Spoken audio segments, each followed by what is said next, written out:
Maverick News presents The Rick Walker Show.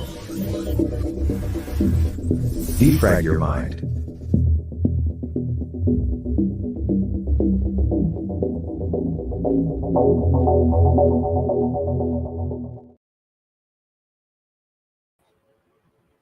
Good evening, everyone. I'm Rick Walker. Welcome back to the Maverick News Channel. Great to have everybody here again tonight. Lots of stuff to share with you. Some pretty big stories tonight, actually. A lawsuit against a pharmaceutical company for contaminated COVID medication will proceed. A judge declaring that the pharmaceutical company will not be entitled to immunity.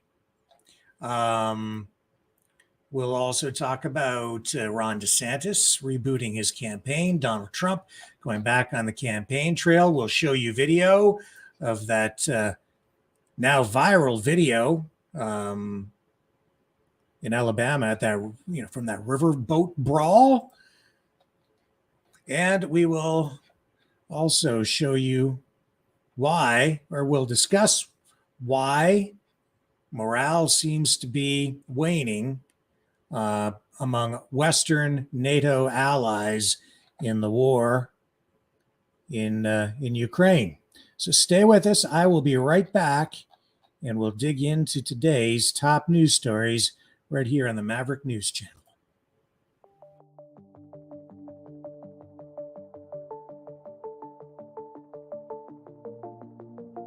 Greetings, brave Mavericks. Our quest for truth continues. We go beyond fake news. Together we expose propaganda. Together we pull others out of rabbit holes. We are maverick thinkers. We are all unique individuals. Defenders of individual rights and freedoms. Credible. Trusted. Grounded in reality. Maverick News. Maverick News. Defending free speech. Free speech. Donate at freedomreporters.com. Do it now. Tomorrow may be too late. Maverick News. The world is watching.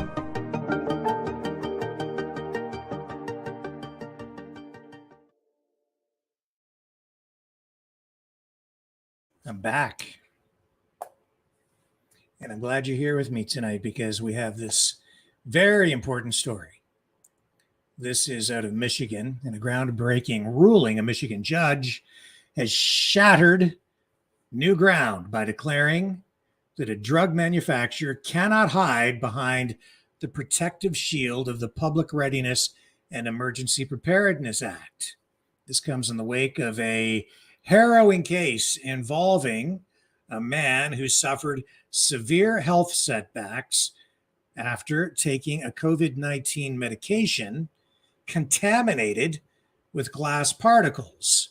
The PrEP Act, a safeguard enacted by the U.S. Department of Health and Human Services for emergency scenarios, has typically shielded manufacturers, administrators, and distributors of vaccines from being held liable for losses caused by their products.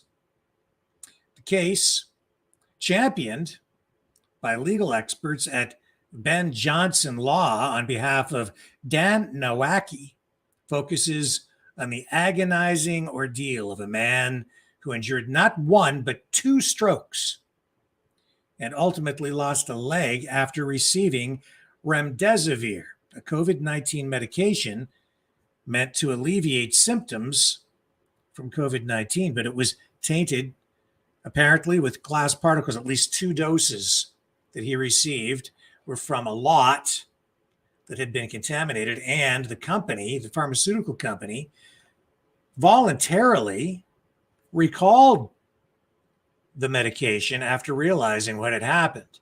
Now they have a lawsuit on their hands. This is a photograph released by the law firm that is representing Mr. Nowacki. This is the gentleman who was affected by this. And of course, it's now before the courts, and the pharmaceutical company is trying to defend itself. Staggering details have emerged, revealing that Nowacki received 5 doses of remdesivir during his stay at St. Joseph Mercy Hospital in Chelsea. Shockingly, at least 2 of these doses belonged to, as I said, a contaminated lot containing 55,000 vials of the drug, which was recalled by the pharmaceutical company due to the presence of glass particles. The consequences from this were, to say the least, life-altering. The court will have to determine, I guess, potential liability here, and the evidence will have to be laid out. They'll have to prove, I guess, in court that what happened to Mr. Nowacki was the result of contamination in this medication. But the consequences of this, if proven to be the case, were dire. Just days after the tainted doses, Nowacki was struck by a massive stroke accompanied by alarming complications. Hematomas and swelling ravaged his face, thighs, and arms, leaving him in a dire condition. Even more tragically, Nowacki's health struggles persisted, with a second stroke afflicting him in December of 2021. The devastating event left him permanently bedridden, necessitating around-the-clock care to cope with the profound impact. It has affected not only him, but his entire family. In a courtroom showdown that captured the nation's attention, Judge Carol Kunicki presided over oral arguments presented by both Ben Johnson Law and the defendants, Gilead Sciences Incorporated, the drug manufacturer, and St. Joseph Mercy Chelsea Hospital Incorporated, and they found themselves on the hot seat there. The judge's ruling has reverberated throughout. Well, I mean, it's sending shockwaves through the country.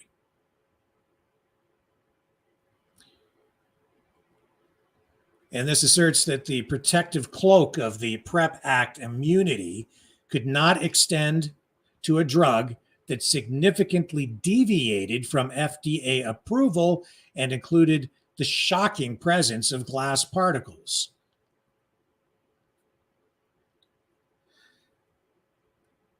So the court case will involve discovery, of course, and then evidence will be presented, and we will find out how, hopefully we'll find out how this happened, how this can be prevented from happening again. And then we'll see what happens with regard to liability on the part of the pharmaceutical company. This isn't so much about the, this is the ruling that we got today, because the judge has ruled that the pharmaceutical company can't hide behind the PrEP Act when the drug that was administered was contaminated. You can't say, well, we have emergency use, this emergency use legislation, and that says that we're immune from prosecution when the person didn't receive just the medication. There was something that was altered in it. So this decision marks a seismic shift in legal precedent, holding pharmaceutical companies accountable for their products' safety and integrity. We will continue to follow this pivotal case and its potential ripple effects on future medical litigations.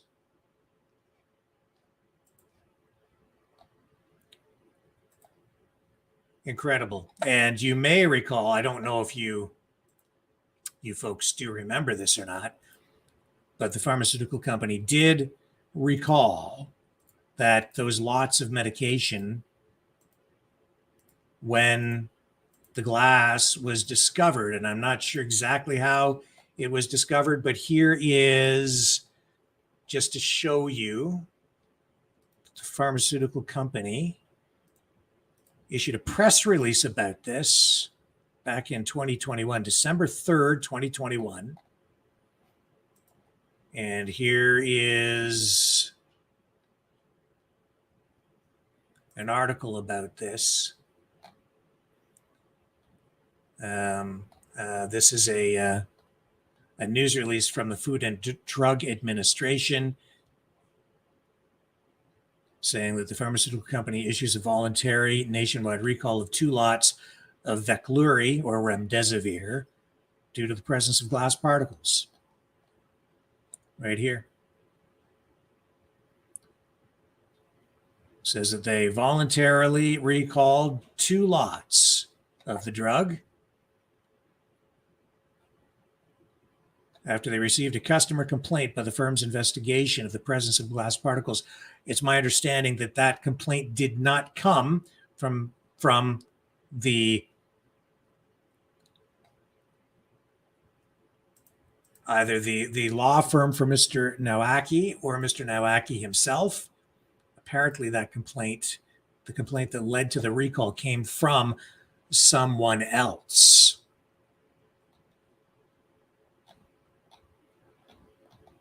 Unbelievable.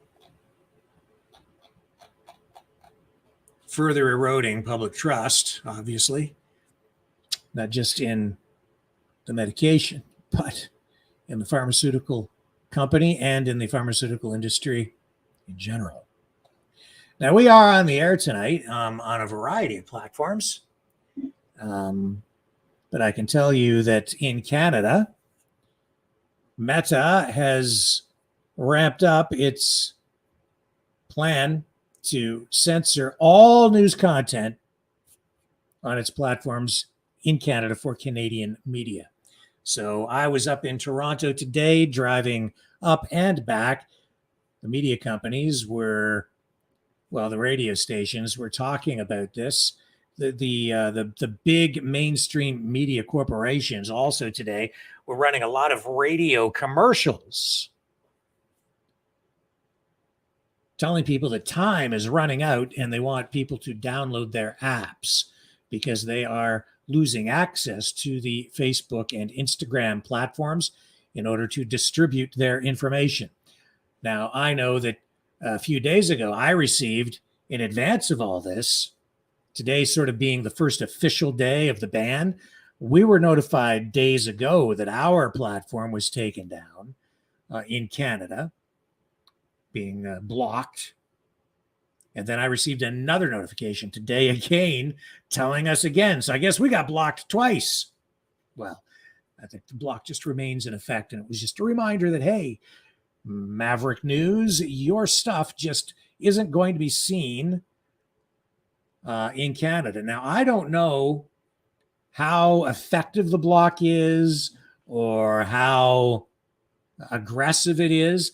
I did go online today when I got home this afternoon, back here, and then I got into the studio and I started looking online. And if you punch in like a news organization by name in the search menu or the search bar of Facebook, it does take you to still the pages for these news companies.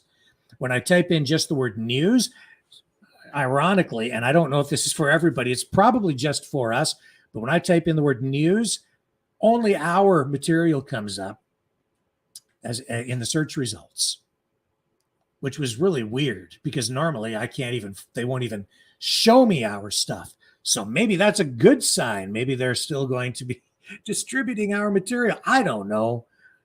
We'll find out in the days ahead. We'll know pretty quickly, probably even by tomorrow, exactly how this is going to affect news distribution in Canada. But the mainstream legacy media companies in Canada now trying to get people to go to their websites, download an app, which they can track you with, so that they can then send you push notifications to your phone and still reach you that way.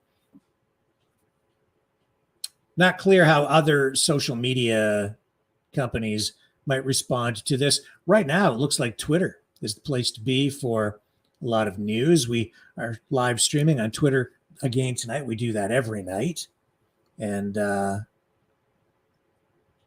looks like Twitter is, unlike Google and Meta, they don't seem to be as concerned about this Bill C-18, which will compel social media companies to pay fees to mainstream legacy media companies in Canada for their content as posted on their social media platforms. Now, today also, I can tell you that a group of the big corporate news organizations in Canada got together with a legal team, and they are filing a lawsuit.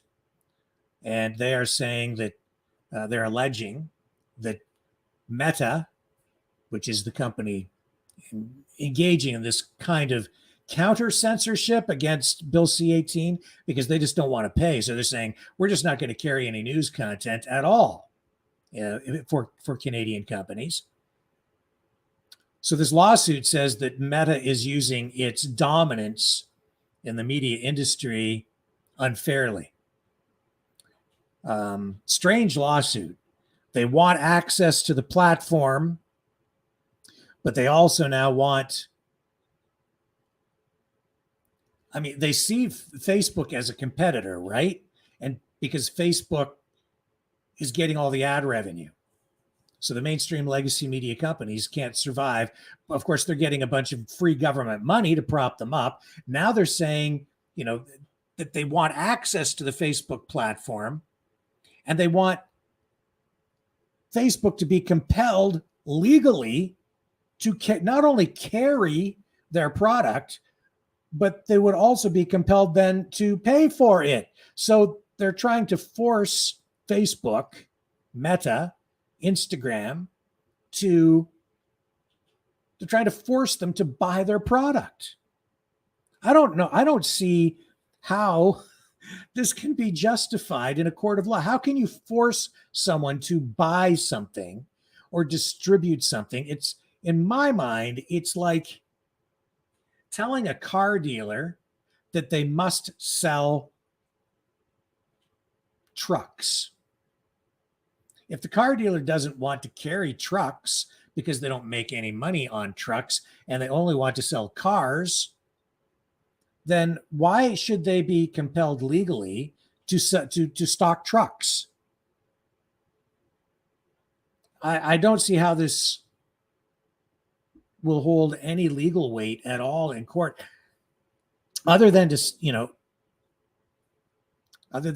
that maybe the government holds more sway over the legal system than a big company like Facebook or Meta does. But I don't see that the case has any real merit.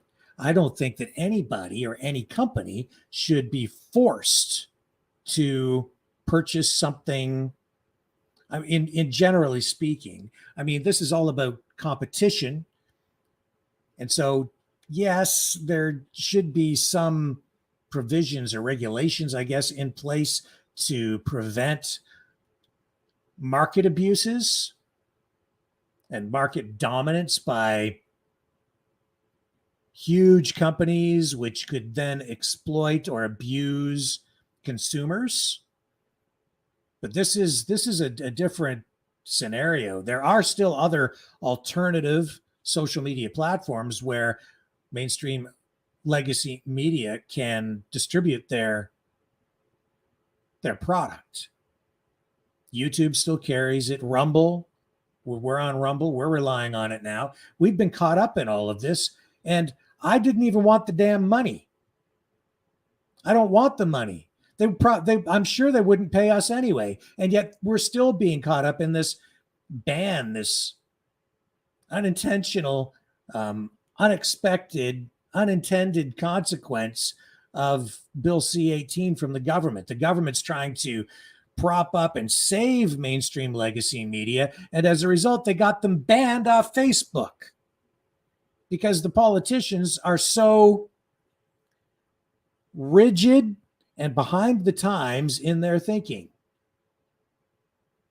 As a result, the public now suffers because they have less choice, less opportunity to avail themselves of the product of news content. There's less news content out there for them now. It's more difficult for people to find it. The public is not well served now. The public is not served as well. Thank you very much, Justin Trudeau.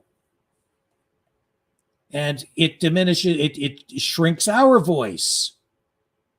We're having more difficulty now reaching out to people now. We are actually tonight broadcasting on more platforms across a broader spectrum, because we've been so fortunate to have, friends, other streamers offer up their platforms tonight to also carry our broadcast to counter the effects of this unintended government censorship, and in the face of our ongoing ban on YouTube this week, and in the face of what Facebook has done to us on top of all of this, where they've restricted access to some of our pages for copyright violations, which are frivolous and blows my mind, because it's all about music that we actually do have the right to use. But they're challenging us on it, and it's just gotten stupid. So thank you, especially to Kevin, for helping us get our message out tonight by sharing his platforms and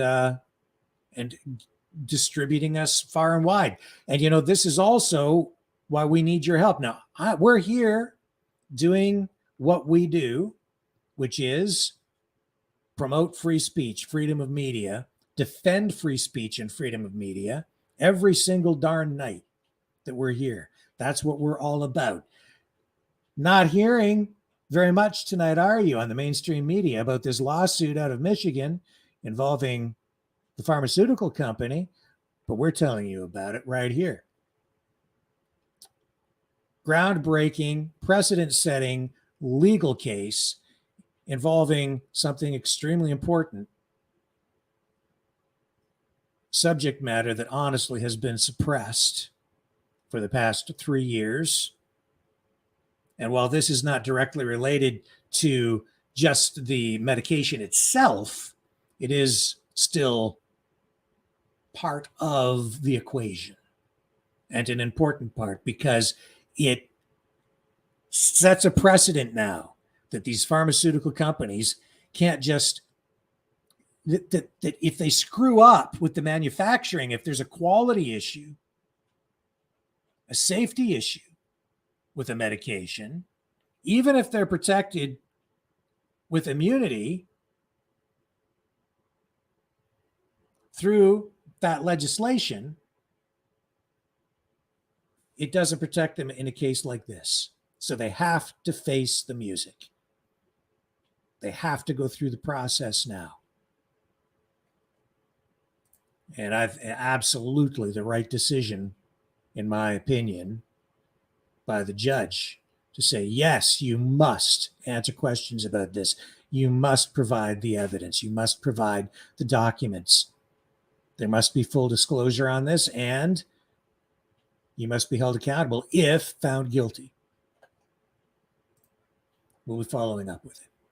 Stay with me. A lot more news coming up right here on the Maverick News Channel, where the world is watching.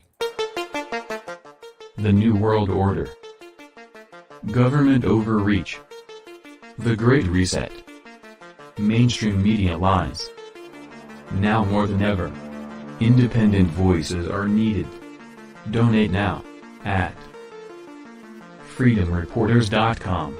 That's freedomreporters.com. Maverick News. The antivirus program for your mind.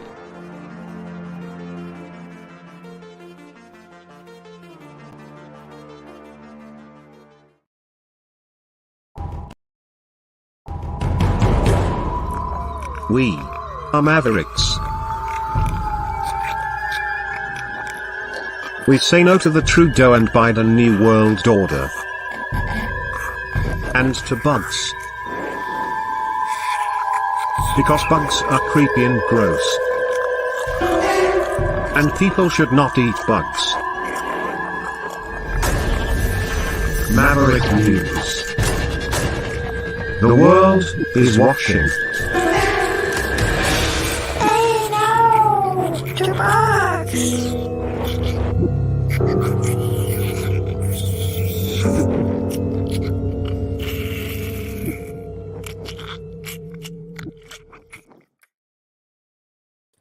So, Ron DeSantis is rebooting his campaign. He has replaced his campaign manager, Janera Peck, and he is now going with his gubernatorial office's chief of staff, James Utmeyer. This confirmed to a number of media outlets today. So Peck's departure from her position comes after the DeSantis campaign shut off more than 1/3 of its campaign staff back last month. Now, Janera Peck will remain on the campaign as a chief strategist, but not campaign manager. Obviously, DeSantis having some difficulty catching Trump in the polls. This shift for Peck comes as some people close to the campaign have been blaming her for the campaign's struggles and what some people are describing as stagnation in the polls. So DeSantis, according to the latest polls, is trailing Trump with just 15% support, while Trump has 53%. And Donald Trump today on the campaign trail, even though the Democrats have been trying to shut him down and shut him up, he's still talking. He says that, and I have to be careful what I say here because I don't even know what the rules are anymore when it comes to, certain subject matter, especially as it relates to elections. But he says the Dinesh D'Souza movie / documentary, 2000 Mules, will be used as evidence in the trial where he is facing charges, of course, of improper activity. And I want to use the right words here. The lawsuit where it's alleged that he was basically trying to overturn the election.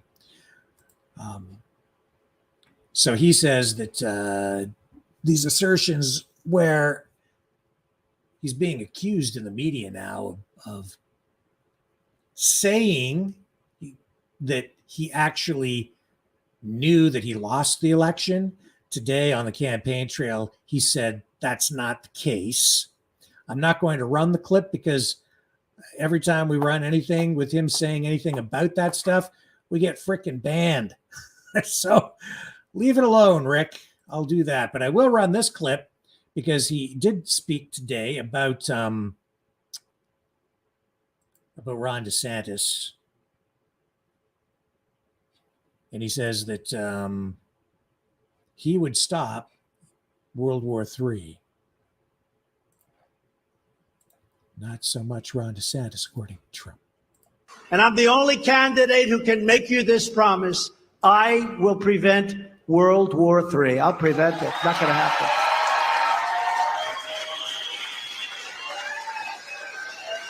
We have a man right now who can't put 2 sentences together, and he's negotiating on our behalf with nuclear weapons. He's lost every country.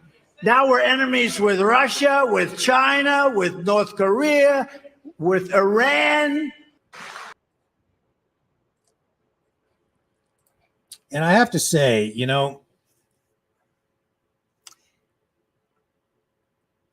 the threat of a nuclear war is real.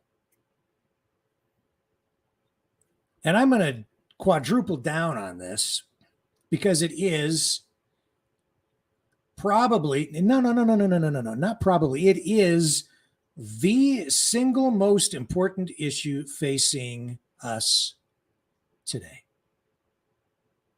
Now, I know we've had some people in the call-in portion of the program join the conversation over the last number of weeks and downplay that and say, no, it's not going to happen. It's not a big deal. Don't worry about it.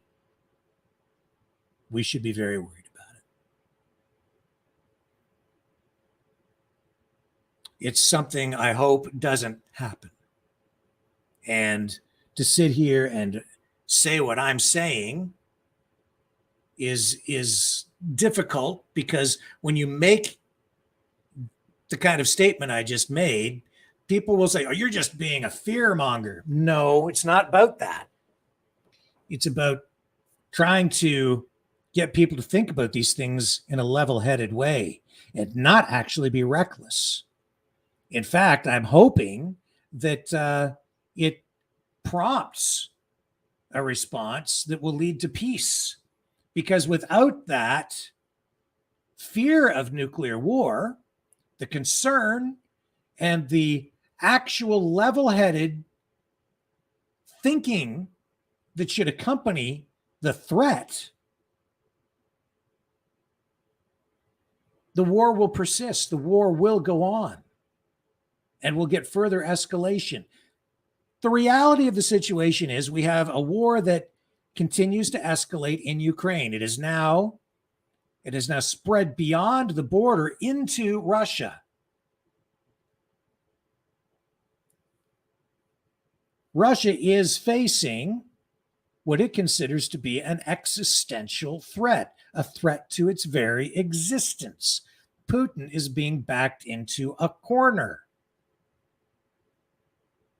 If NATO forces, if Ukraine becomes too much of a threat, if they win, if it looks like Russia might lose this war at any point, what do you think Putin is going to do? What choices would he have? The Russians will not give up. That's the reality of it. So, I heard today again, it was someone within the freedom movement, when I was watching a video, lump the threat of a nuclear war in with UFOs and Justin Trudeau's divorce, or pending divorce, as just another distraction. No, I'm sorry. The nuclear threat is very, very real. And there are people in government and in the military, powerful people, neocons, warmongering Democrats, who believe that the use of nuclear weapons is a viable option. We've just lived under the threat of nuclear exchange for far too long.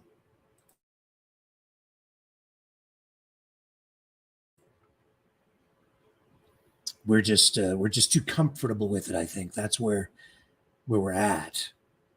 It just has never happened. Only 2 times bombs have been dropped, both of them on Japan, ending World War II. Hundreds of thousands of people killed. And obviously, we have still not learned our lesson.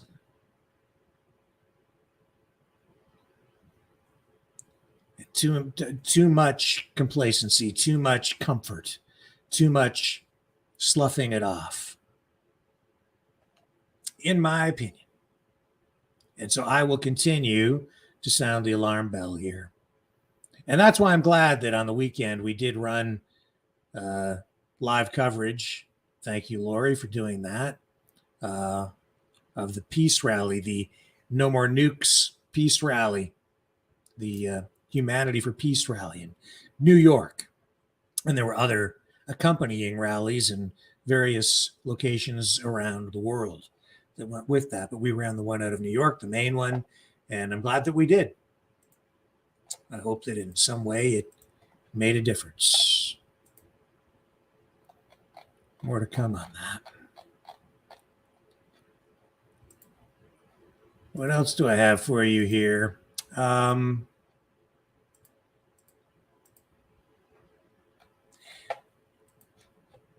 Still on the subject of the war in Ukraine. This is very interesting, and this is also why I'm very concerned. Look at this. You know, when I say if Russia at any point feels like it could lose, we're facing an escalated risk of a nuclear conflict. Now, this also, though, should tell you something about how the war is really going. This, what I'm about to show you, will demonstrate that for NATO, it's not going nearly as well as they would have us believe. This is the one of the very few reports, maybe even the first time. Yeah, I'd say the first time that this has been acknowledged on this level, where CNN tonight is reporting that, well, here I'll show you. Western allies receive increasingly sobering updates on Ukraine's counteroffensive. This is the most difficult time of war, says the headline. Now you have to, here we go. Here's the article. You have to keep in mind, okay, that CNN is very establishment. CNN pretty much does the bidding of the government when it comes to things war related, and the lettered agencies, the CIA.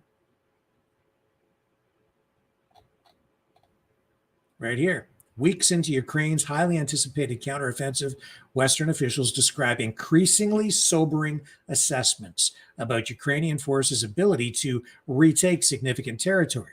4 senior U.S. and Western officials briefed on the latest intelligence told CNN. They're still going to see, and this is in quotation marks, going to see for the next couple of weeks if there is a chance of making some progress. But for them to really make progress, that would change the balance of this conflict. I think it's extremely highly unlikely, a senior Western diplomat told CNN. It goes on with this quotation, with this quote. It says, "Our briefings are sobering. We're reminded of the challenges they face," said Mike Quigley, an Illinois Democrat who recently returned from meetings in Europe with U.S. commanders training Ukrainian armored forces. This is the most difficult time of the war, he says. The primary challenge for Ukrainian forces is the continued difficulty of breaking through Russia's multi-layered defensive lines in the eastern and southern parts of the country, which former UN weapons inspector Scott Ritter has made repeated references to, further illustrating that what he is saying is perhaps more accurate than a lot of people give him credit for, which are marked by tens of thousands of mines and vast networks of trenches. Ukrainian forces have incurred staggering losses there, leading Ukrainian commanders to hold back some units to regroup and reduce casualties. And another quote, "Russians have a number of defensive lines, and they, Ukrainian forces, haven't really gone through the first line," said a senior Western diplomat. "Even if they would keep on fighting for the next several weeks, if they haven't been able to make more breakthroughs through these last 7-8 weeks, what is the likelihood that they will suddenly, with more depleted forces, make them? Because the conditions are so hard." Are you getting the picture, folks? Ukraine is struggling. I told you earlier this week, too, that the numbers coming out that I've seen indicate Ukraine has lost over 400,000 troops. 2 million wounded. Half the population of the entire country has left. There are only approximately 18 million people left in the entire country. Civilians. We talked about propaganda. We've seen social media posts over the past week highlighting that drone attack on the ship that didn't actually sink the ship in Crimea, but did damage it, that didn't sink it. And we've seen some drone attacks inside Russian territory, but it seems almost like the attacks inside Russia are more about optics, more about propaganda than actual strategy, military strategy. It's about trying to send a message both to Moscow, but more importantly, I think, to the world, and especially Western NATO countries, the civilian population there, to suggest that Ukraine is doing better than it is, to keep the flow of money coming. I think also the thing to be concerned about with regard to this CNN piece is this admission in a very public way that the war is not going as well as they were trying to lead us to believe before. This admission that they're struggling concerns me greatly, because we're also seeing this come on the heels of polls which show the public is in favor of possibly instituting a draft, and a large number of people, maybe as high as 25-30%, who feel it would be okay and maybe even a good idea to send U.S. troops into the battle. If they're conducting polls like that, accurate or not, fabricated results or not, just the fact that they are putting them out there, to me, that is a trial balloon. And what do I mean by that? It means that you put the information out in the form of a poll result to see what kind of reaction you get from the public. You just float it out there. Mainstream media hasn't reported on it a lot, but I guarantee you the government is watching to see how the public reacts to that polling information being released. If they get a lot of negative pushback from the public on it, then they would back off and take another approach to get what they want, because they need public support. They don't want a lot of additional pushback from the public. They want public support behind them if they choose to escalate in that way by sending troops overseas to fight in Ukraine. So they gauge public reaction to the poll, and if they don't get too much pushback, then they push a little bit further ahead. That's the way politics works. That's the way it works when you're trying to manufacture consent, public consent for a war / public support for it, so that they can then spend more money. This is also a war that has been highly sanitized. They don't really want you to see the truth. No government wants you to see the truth of war if they're engaged in warfare. They don't want you to see the horrors of it. They don't want you to see the death. So you're not seeing very much of it. In fact, almost none. It's censored. Because we're at war, we're facing a lot of censorship right now. That's no accident. they're not telling you that the censorship is because of the war. It's a variety of other reasons. The war is just one reason the government is engaging in more censorship, but make no mistake, a lot of this censorship that we're seeing even in Canada through this new legislation, Bill C-18, Bill C-11, the censorship you're seeing in the United States, it's so that people don't see the horrors of war. If you saw what was happening, the reality of it, public support would plummet. Nobody wants to look at those kinds of images. It's very disturbing. And anytime we've shown you that kind of footage, we put a disclaimer on it. And then the social media companies always age restricted at a minimum after we do show it to you. Why do I bring it up? It's because, again, this is, when you have a sanitized war where people are not really seeing the reality of it, the death, the wounded soldiers, the civilians that are affected by this. When you're not seeing the reality of it, people remain complacent and even in some cases supportive, because it still just plays out in the minds of people, and even in reality, the reality of social media and television and mainstream legacy media, it plays out like a movie, a sanitized movie at that. If you go back and you look at what was going on in the Vietnam War, that was a war that taught the United States a lesson, the powers that be in the United States a lesson. That was a war that came right into the living rooms of America in a very real way. That is one of the main reasons there was so much pushback from the public. That's why you had people in the streets protesting, calling for peace, because they could see what was really happening, well, to some degree, on the ground. They could see the wounded people, the death, the blood, the destruction in Vietnam.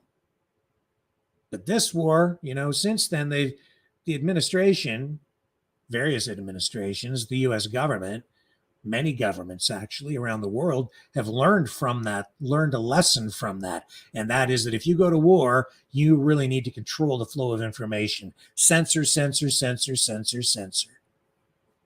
That's why we're getting a lot of censorship right now. One of the main reasons.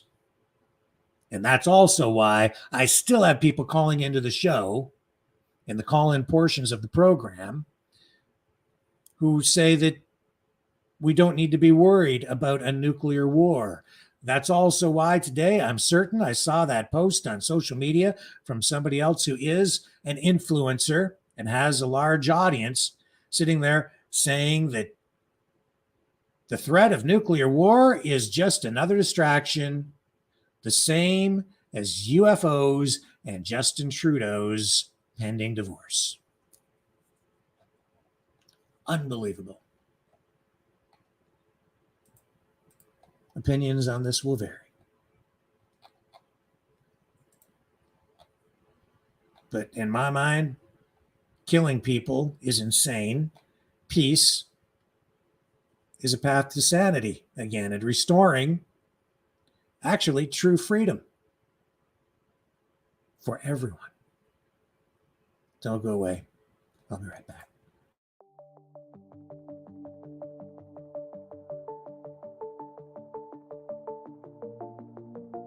Greetings, brave Mavericks. Our quest for truth continues. We go beyond fake news. Together we expose propaganda. Together we pull others out of rabbit holes. We are maverick thinkers. We are all unique individuals, defenders of individual rights and freedoms, credible, trusted, grounded in reality. Maverick News, Maverick News. Defending free speech, free speech.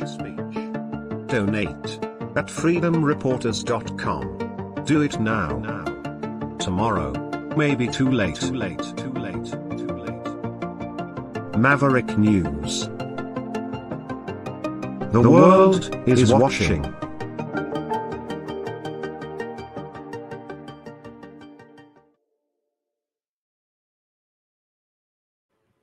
Social media is powerful.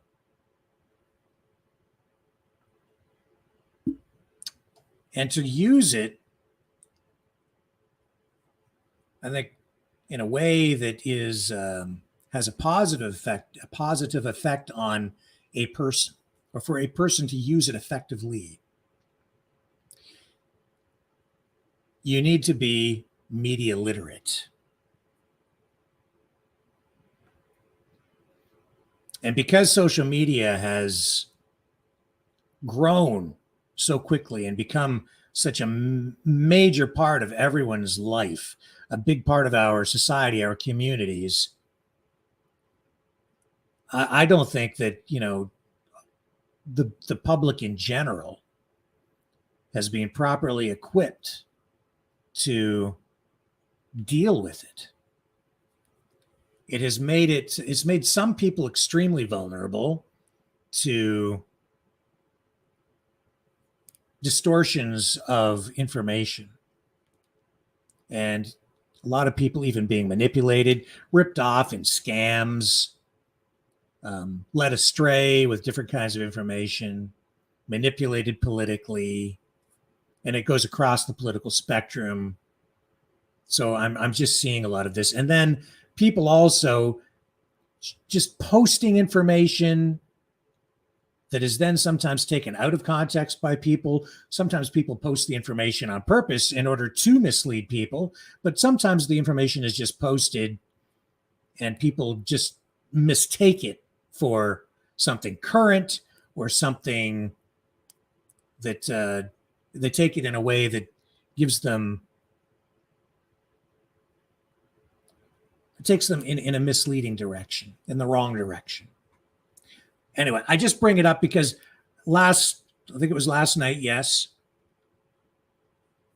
it was shown here that there was that post about the First Nations leader commenting on the water quality in Ottawa. And then people called in and they were commenting on it.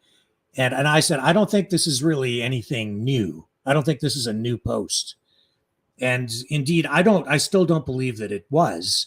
And all the research that I did subsequent to that, even today, indicates that it's not new. I have my own views on why someone would repost that video clip. But the important thing is that, proper context is provided. And it's still an ongoing issue. This is Chalk River. The Chalk River issue up in the Ottawa area from a neighboring community. So I just bring your attention to this because this is an issue involving nuclear waste. And it goes back many years. And it will continue to be an issue in the Ottawa region for many, many, many years to come. And these issues will become an even greater concern in many other communities in the years ahead as nuclear power plants are decommissioned and as we increase our reliance on nuclear energy in order to meet the rising demand for electricity. So I bring up this because if you are interested in finding out what the current situation is with the nuclear waste situation in Chalk River, there is a website called Ottawa Riverkeeper, and they have information about this very issue, and they continue to update it in a timely fashion. So here's some information last posted February 9th, 2022. And it says Ottawa Riverkeeper has been tackling the issue of nuclear waste in our watershed for many years. What have we been doing and why will this year be important? In this update, we explore the history of the issue, how it is changing, and what we are doing about it. And so they do give a brief history of nuclear waste in the watershed in the Ottawa area, Chalk River, and what they've done. Right down here it says, the 1950s, there were major accidents at both the National Research Experimental Reactor and the National Research Universal Reactor at Chalk River. This goes back in time. In 2016, Canadian Nuclear Laboratories submitted a project proposal to build a permanent disposal facility at the Chalk River site. The near-surface disposal facility, as it is named, would take 50 years to fill with nuclear waste from the Chalk River Laboratories site and also be used to store waste from other facilities shipped to the site. After the initial hearings held on this proposal, Canadian Nuclear Laboratories had to make a number of adjustments, which have taken many years, longer than anticipated. The result is a proposal that has adopted in part some of the concerns that were raised in the first round of hearings, and this is an extensive examination of the issue. So I just throw this out here. So if anybody was watching last night and you are curious or you want to know more about this, especially if you live in the Ottawa region, you may already be aware of this if you live in the Ottawa region, but others may take note of this as well, and you may be concerned about it because, as I say, this is an issue that will become front and center in many communities in the years ahead as we produce more and more and more nuclear waste. So you can find out more about it here. It's ottawariverkeeper.ca.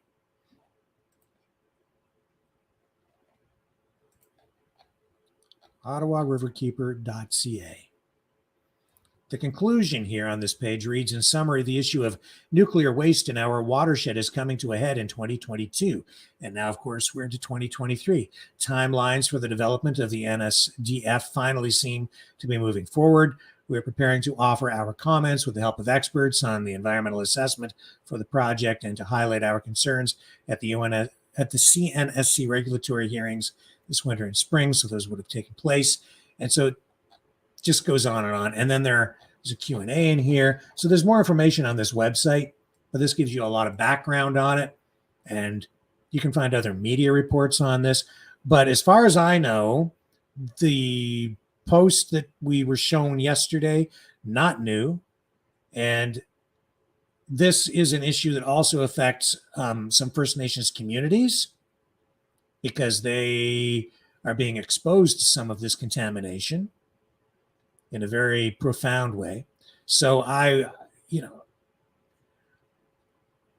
just want to try to keep this in perspective for people. This isn't something, see, people were being kind of triggered by it because they were thinking that there was something new going on. And as far as I can tell, it's not new. It's still a serious issue, but it's something that has been ongoing for a long, long time. So I just put that out there for you so you can go and get the proper information on that issue. But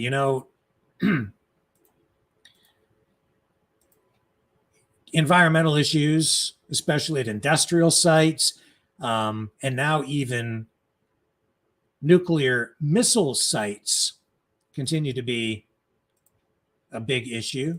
And here is a story just tonight. This is new. Carcinogens found at Montana nuclear missile sites as reports of hundreds of cancers surface. And so this is brand new information. The Air Force has detected unsafe levels of a likely carcinogen, and it appears what we're talking about here is not so much nuclear waste, but actually PCBs, again, which we talked about last night as well, polychlorinated biphenyls. It's an oil that was used extensively for many years as a cooling agent in electrical transformers and for a variety of other purposes related to electric power generation and the use of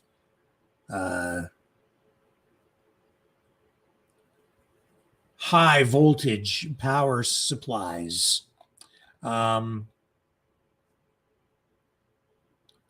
So they found unsafe levels at underground launch control centers at a Montana nuclear missile base, where, as we just told you, an unusual number of people have now been diagnosed with cancer.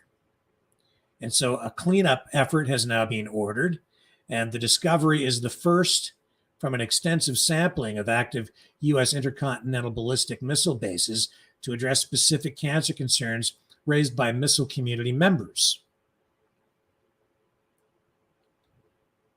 So it looks like they'll be looking at this more closely, looking at other sites as well.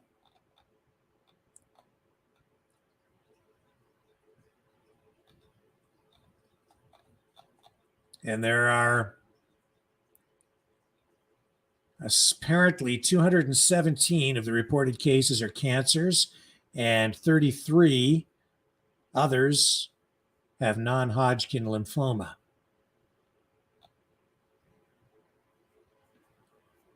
So I guess what's notable about these numbers is that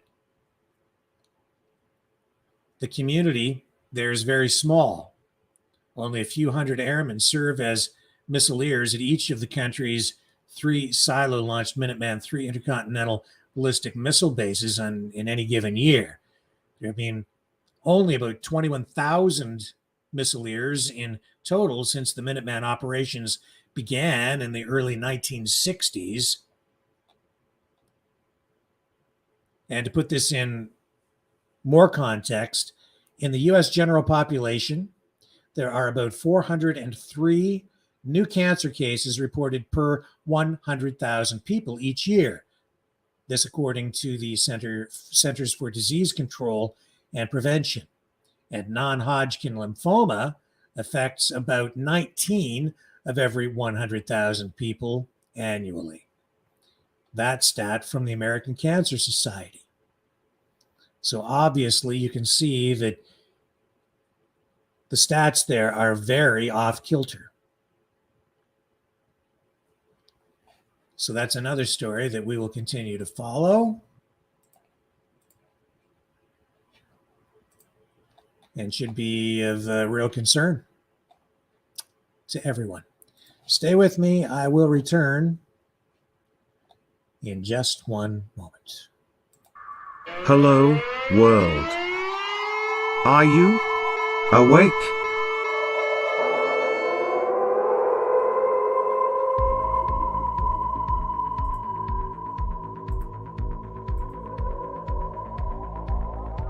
Uniting humankind by liberating millions of minds at a time. Maverick News. The world is watching.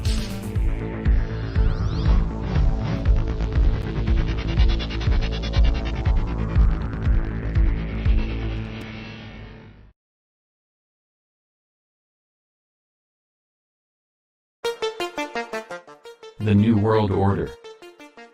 Government overreach. The Great Reset. Mainstream media lies.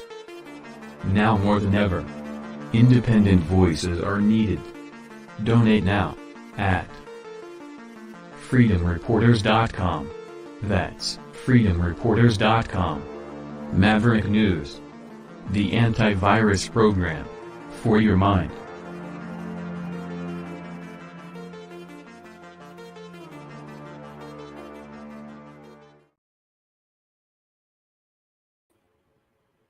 Okay, so did any of you see the big brawl in Alabama?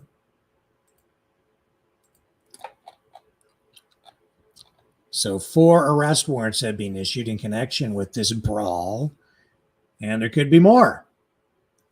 Police continue to evaluate what happened. So there was this video that's now going viral. It happened on Saturday, as what appeared to be a simple disagreement blew up into a violent fight, a brawl. The incident unfolded at the Harriet II Riverboat docking area. It involved a group of, well, they're making it a race thing, right? So it's a group of white people in a fight with a black riverboat worker. And this exchange then sparked a massive fight. And all of this has gone viral on social media. So the suspects have been identified as Richard Roberts, 48 years old, with 2 warrants pending. Alan Todd, 23, with 1 warrant pending. Zachary Shipman, 25 years old, with 1 warrant pending. 1 suspect has turned himself into police. 2 others are expected to follow, according to Montgomery Police Chief Daryl J. Albert. There was a news conference. I think I can bring up the news conference, but first let me find you footage of the melee.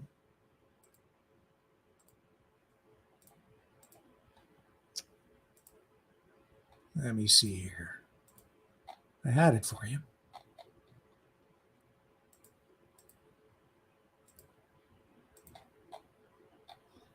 Wow, where did it go? Here we go.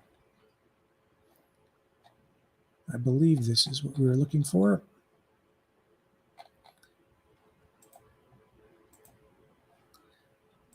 And a second here. Okay, so I've got the clip of the news conference here first. Let's go to that. This is pretty crazy stuff. Here we go.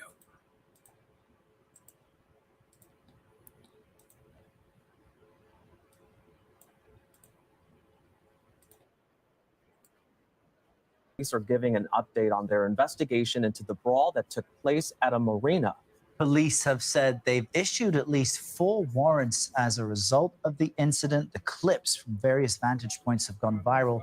Let's listen to this update. Witnesses in bringing forth the information that we have. So this time I'll turn it over to Chief Albert.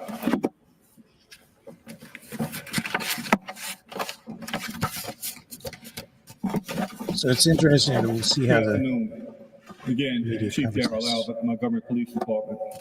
Now, kind of lay out the facts as we know them now regarding the incident that took place on Saturday, August 5th, 2023 at 7 p.m. There were several events taking place on our historic river front. Positive feedback regarding a school event hosted by Montgomery Public Schools and Hyundai was taking place at the amphitheater and nearby train shed. The Harriet II river cruise ship was fully operational, operating from a designated docking space along the river.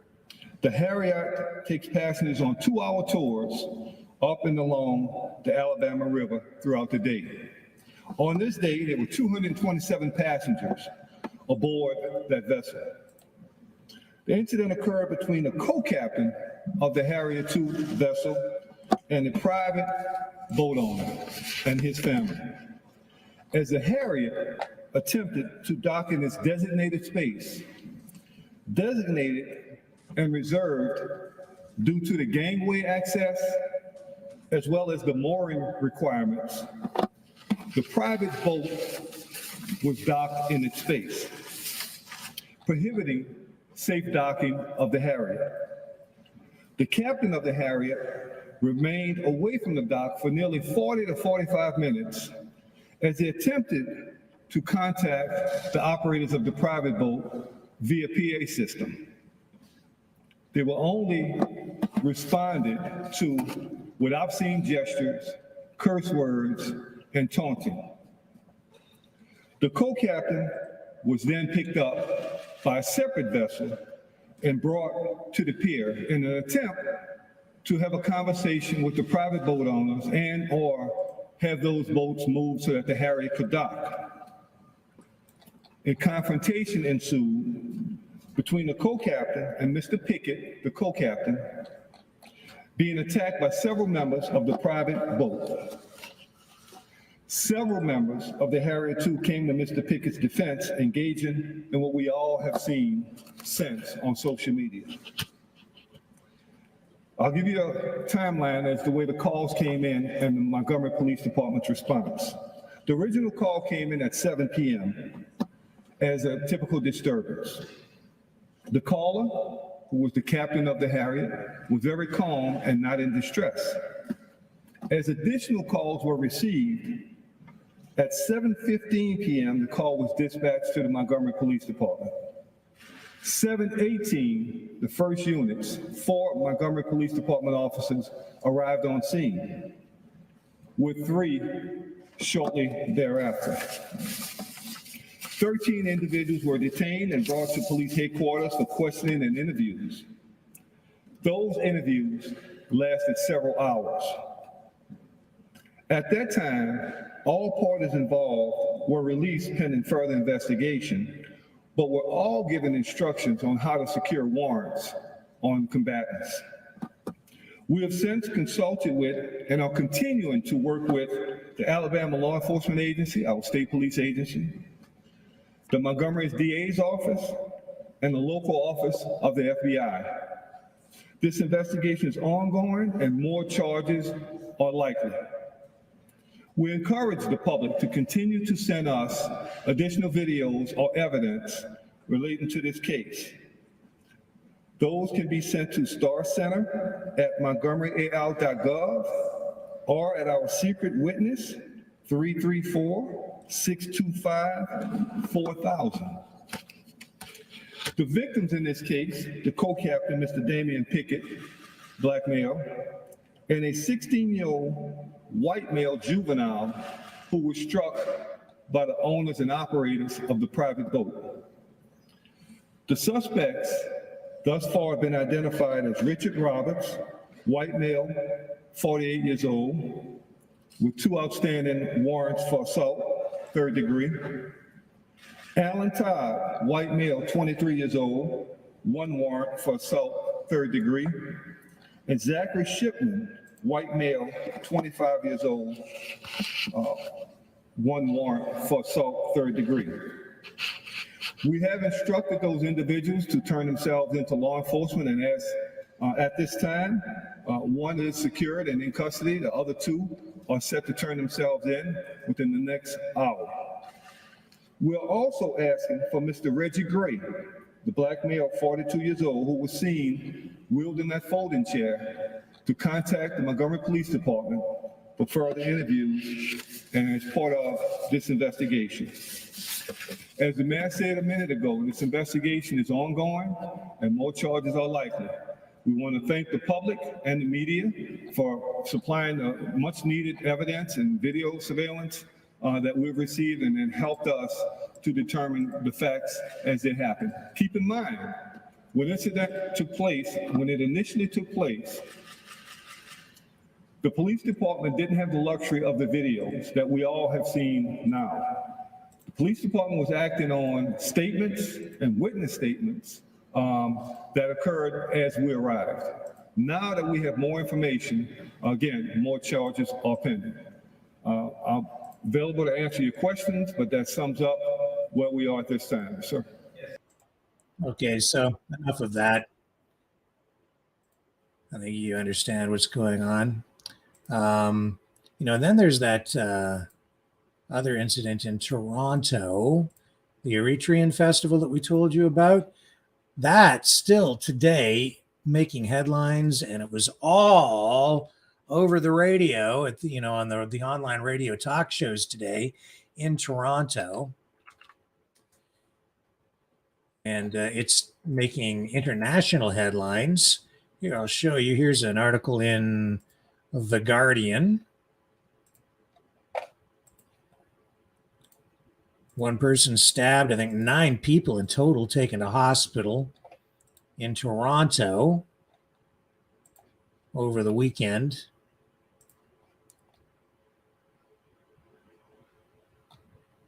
A weekend of Eritrean cultural festivities in Toronto was canceled by city officials following outbreaks of violence and demonstrations by opponents of the Eritrean government.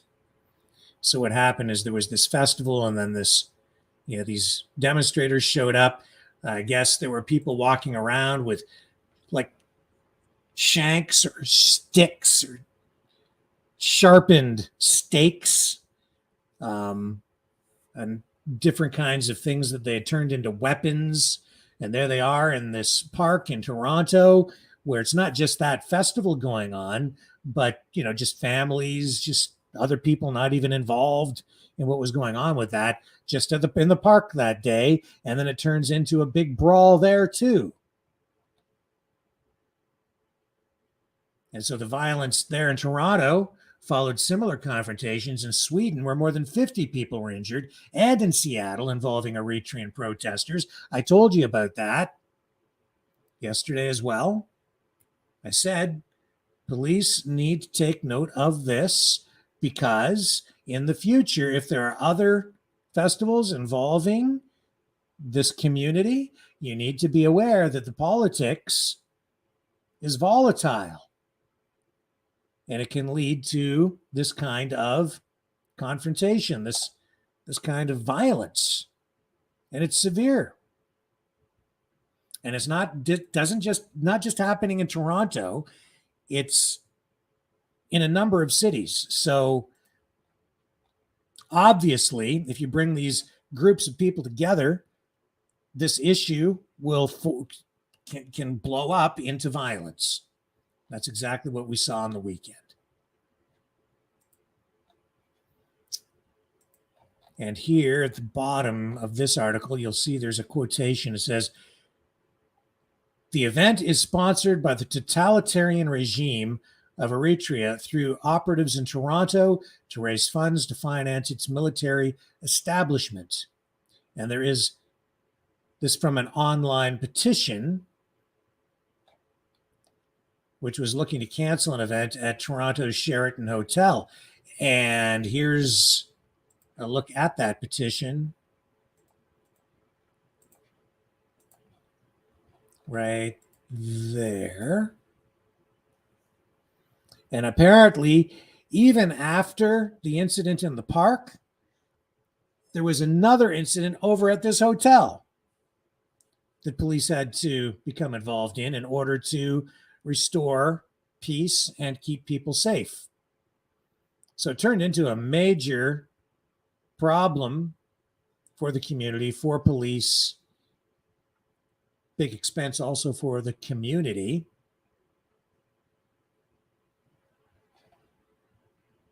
And then today, as I say, especially during the morning portion of talk radio up in Toronto, as I was driving up to Toronto, still further discussions about this incident, and a lot of people concerned about it, and rightly so.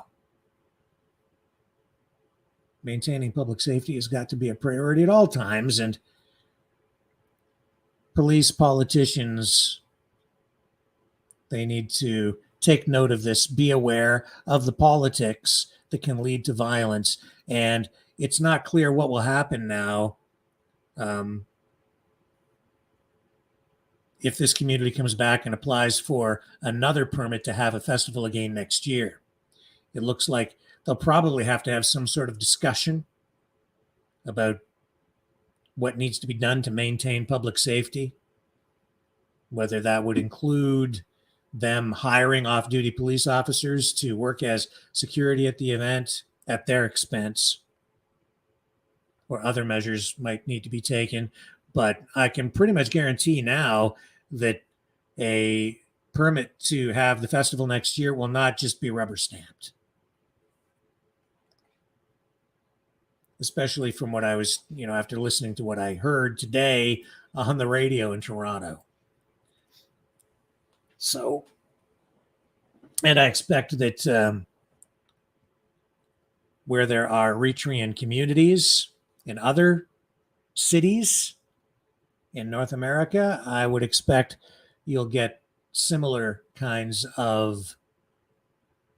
levels of scrutiny and review, because we've now witnessed acts of violence. We've seen these events blow up into violent confrontations in a number of major cities. What else is resulting in confrontation and backlash and controversy? This still making headlines, even tonight. Lots of media talk about this. Justin Trudeau going to see the Barbie movie with his, I believe, his oldest son, all gussied up in pink. And there's that post from Piers Morgan again. So glad I'm not Canadian. That in itself is generating more headlines. And this image still tonight, fueling more speculation about Justin Trudeau and his, well, some people are saying, I guarantee he's coming out as gay by the end of the year.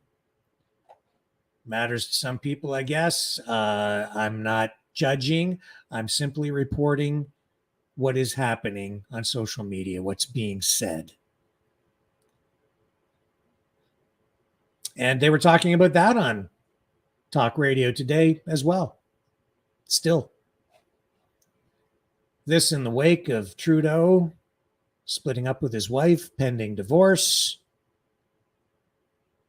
further fueling the speculation about his preferences.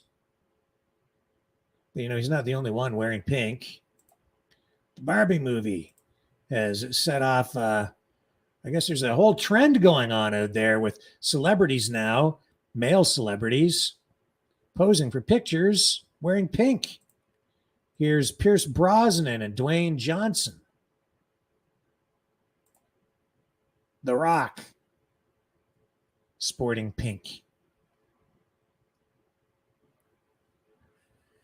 I haven't seen the Barbie movie. I don't have much desire to go and see it. Whatever. You know, to me, it's a girly flick. But maybe, is that sexist if I say that? Is that sexist? That also, you know, that was another thing that I took note of. I get a snapshot of society when I do go to make these trips to Toronto. And I heard this reference today by one of the talk show hosts who referred to a 1960s style nuclear family. And it was in relation to Justin Trudeau going to that movie. And he was laughing about it as though the family, the traditional nuclear family, was now completely obsolete. And he was laughing about it. The mainstream media up in Toronto, very, very woke, no question about it. So nothing in that regard really surprises me that much, but that one did. That comment, because it was the first time I'd really heard a media type with a large reach just describing or referencing the family as though it was obsolete and not very common anymore. As he was talking about Justin Trudeau going to, you know, the Barbie movie with his son, and sort of just laughing about even the idea of the traditional family. Ha ha ha. I found it a little bit distasteful, but also revealing. Shows where we're at as a society now. It's also interesting because I saw it was an older video of a speech of Vladimir Putin. Watched it last night with translation. And assuming the translation was correct, he was saying that Russia has already been here where we're at with all of this gender bending. He made reference to what was going on with Russia back in, you know, around the pre-1920s and during the 1920s. And he was pointing out that, you know, communist government that was in place, you know, for a while, quite a while, also explored exactly this kind of gender bending. And of course, he's absolutely not in favor of it. And so he says that Russia today takes a very conservative approach to these social issues, a traditional approach, if you will. It's very ironic to me to see Russia adopting a more conservative social stance than the United States and Canada today. But it also gives me some hope, because if Russia was able to come through it and survive it, then maybe we can as well. But he pointed out so rightly that what is going on right now is that reality itself is being denied by some people, a lot of people these days, who think they're doing a good thing by, in a way, redefining reality. But reality can't be denied. It is what it is. In its various incarnations. So people are free to make their own choices, but there is absolutely today a mania that has taken hold of our communities, of our society, of our politics. And it's not rooted in reality. And certainly conservatism has been thrown out the window. You know, conservatism to me means preserving the best of what there is, while at the same time reviewing to find ways to make things better, preserving the past, the best of what the past provided. But when you see people tearing down statues, denying history, rewriting history in a way that denies reality and denies history, real history, in favor of some rewritten Orwellian form of history, it becomes very concerning. Makes you wonder if our countries can survive. Russia did. Hopefully we can as well. But hold on, it's going to be a rocky ride.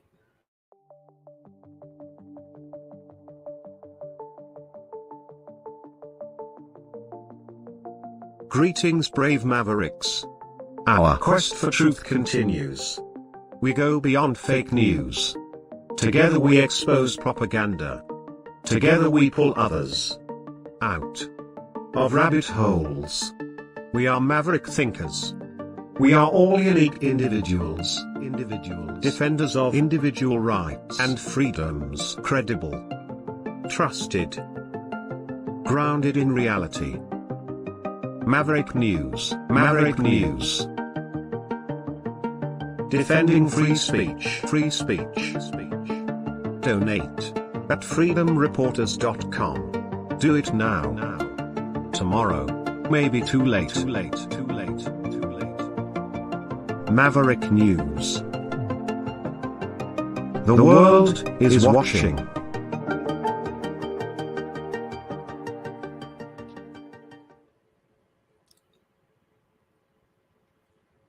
And these days, it seems rocket launches are almost, well, they have become commonplace to the point where I think they're taken for granted as well. A lot of technology. I think they are still a marvel. And here's a SpaceX launch hosted by Elon Musk. 3, 2, 1, ignition. Engines full power. And liftoff of Starlink. Go Falcon, go Starlink.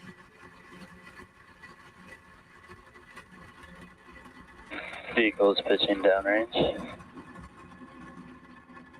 Stage 1 chamber pressure is nominal.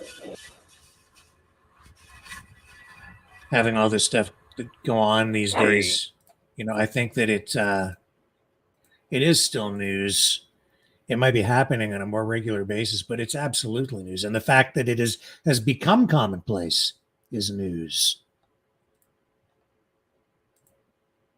In my view, anyway. I'm sticking to that. I think that these rocket launches are something we should probably be paying more attention to. They are also transforming our lives. You know, going places where we've never gone before, where no man or beast has gone before. Or maybe we're just returning to a place we've been before, into orbit, launching satellites. Starlink. I wonder where these guys are going. They're all packed up and ready to go.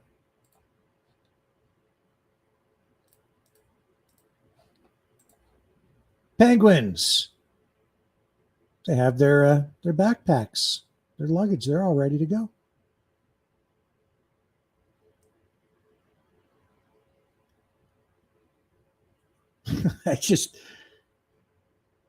That's pretty cool. I don't know if that's news, but that too is reality. Funny. Pretty funny. Okay, guys, hang on a second here. It's now 7:33 p.m., so we will go to the phones. Just a reminder that you can support the channel. I do need to recharge this phone system right now, actually. But you can support the channel by donating at freedomreporters.com. Or you can also donate at maverickdonations.com. And as I said earlier, in the face of all this censorship, we need your help more than ever. As we continue to try to survive, while they try to crush the audience, we continue to try to grow it. And we're also here to give you guys a voice. That's a big part of what we're doing. And if you want to support the work that we're doing here, you can donate at freedomreporters.com. You can also like, share, subscribe. That helps us, and it doesn't cost a penny. Please make sure you hit the notification bell on YouTube if you do subscribe on YouTube. And we are still broadcasting on one YouTube channel tonight, on one of the Maverick channels. If you subscribe over there, that will help us as well as we try to build that additional channel. We'll be back, I think, allowed back on our main YouTube channel 4 days from now. Also, Lori's Strange Bedfellows YouTube channel. Subscribe to that. Kevin Michelizzi, an American in Crimea, subscribe to his YouTube channel.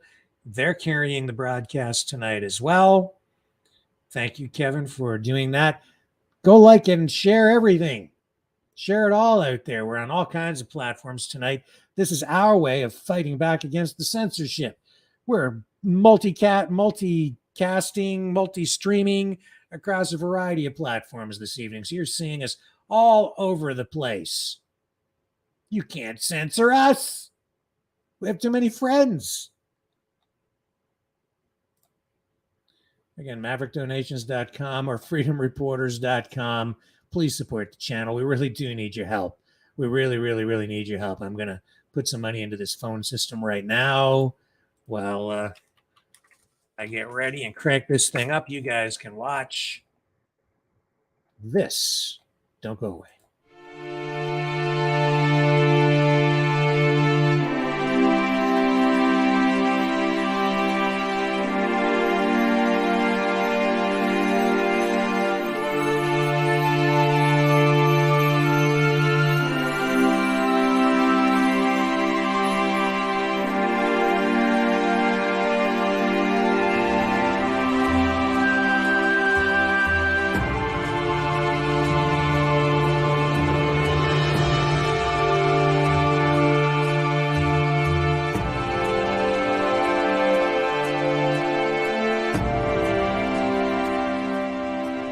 Maverick News.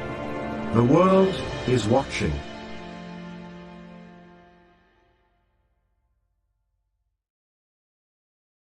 Okay, so I'm getting everything set up, and you can join the conversation by calling in at this number right here.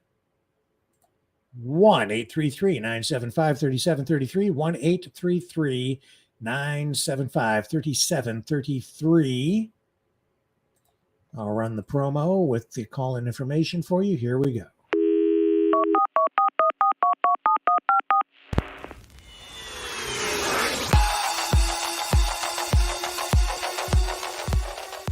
Join the conversation. Call 1-833-975-3733. That's 1-833-975-FREE. Speak up. Speak out. Make your voice heard. Maverick News. Fighting for freedom by defending your right to free speech. Be a Maverick. Join us.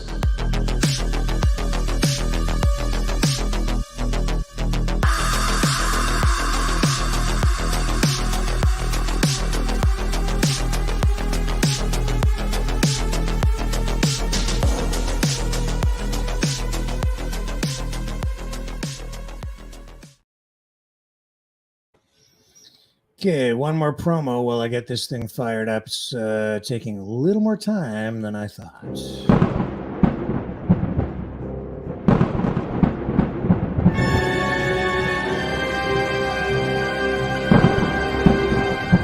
Fear not the storm. For truth is on our side. Maverick News. The world is watching.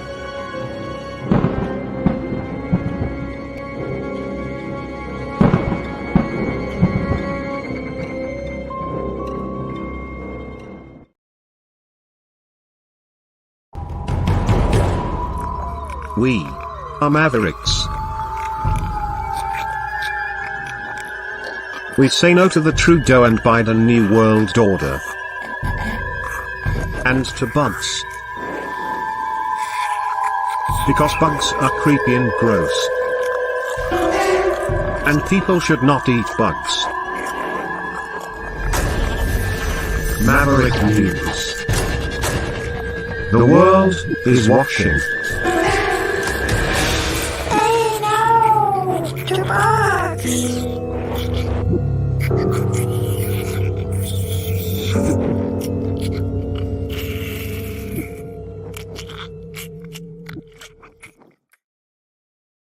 Okay, so it's all set up. I just need the system to stabilize. I need the screen to come online the way that I need it to, so that I can bring the phone system into the live stream, which will take just a moment longer.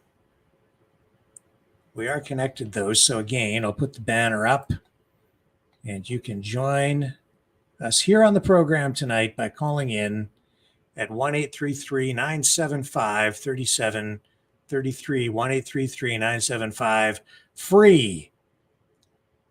And it is a free call, toll free. Be great to have some new callers join us this evening. If you haven't called the program before, please do join us. We could use some new people with some new perspectives, some new opinions. Join us here on the program. The more the merrier. 1-833-975-3733. Okay, let's go to the man himself. Here he is, my friend. Hi, I'm a new caller. My name is Phil. Phil McCracken. And I thought that Justin Trudeau is coming to Windsor to film my Kraken. Oh my God. We're gonna go watch Barbie together, me, him, and his son. Oh, that's exciting. Is that after the Pride Parade that he's coming to town for? We're gonna make our own Barbie movie. Rick, I just want to say you got the best show in the universe. I don't care what anybody says. YouTube, they could take a flying fuck. Well, I appreciate the support. Are you As for Ukraine, the war is done. The war is done. They got fucked.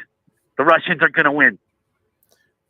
It certainly seems that way, especially after what we saw tonight with the comments from those military officials admitting on CNN that it's not going that well.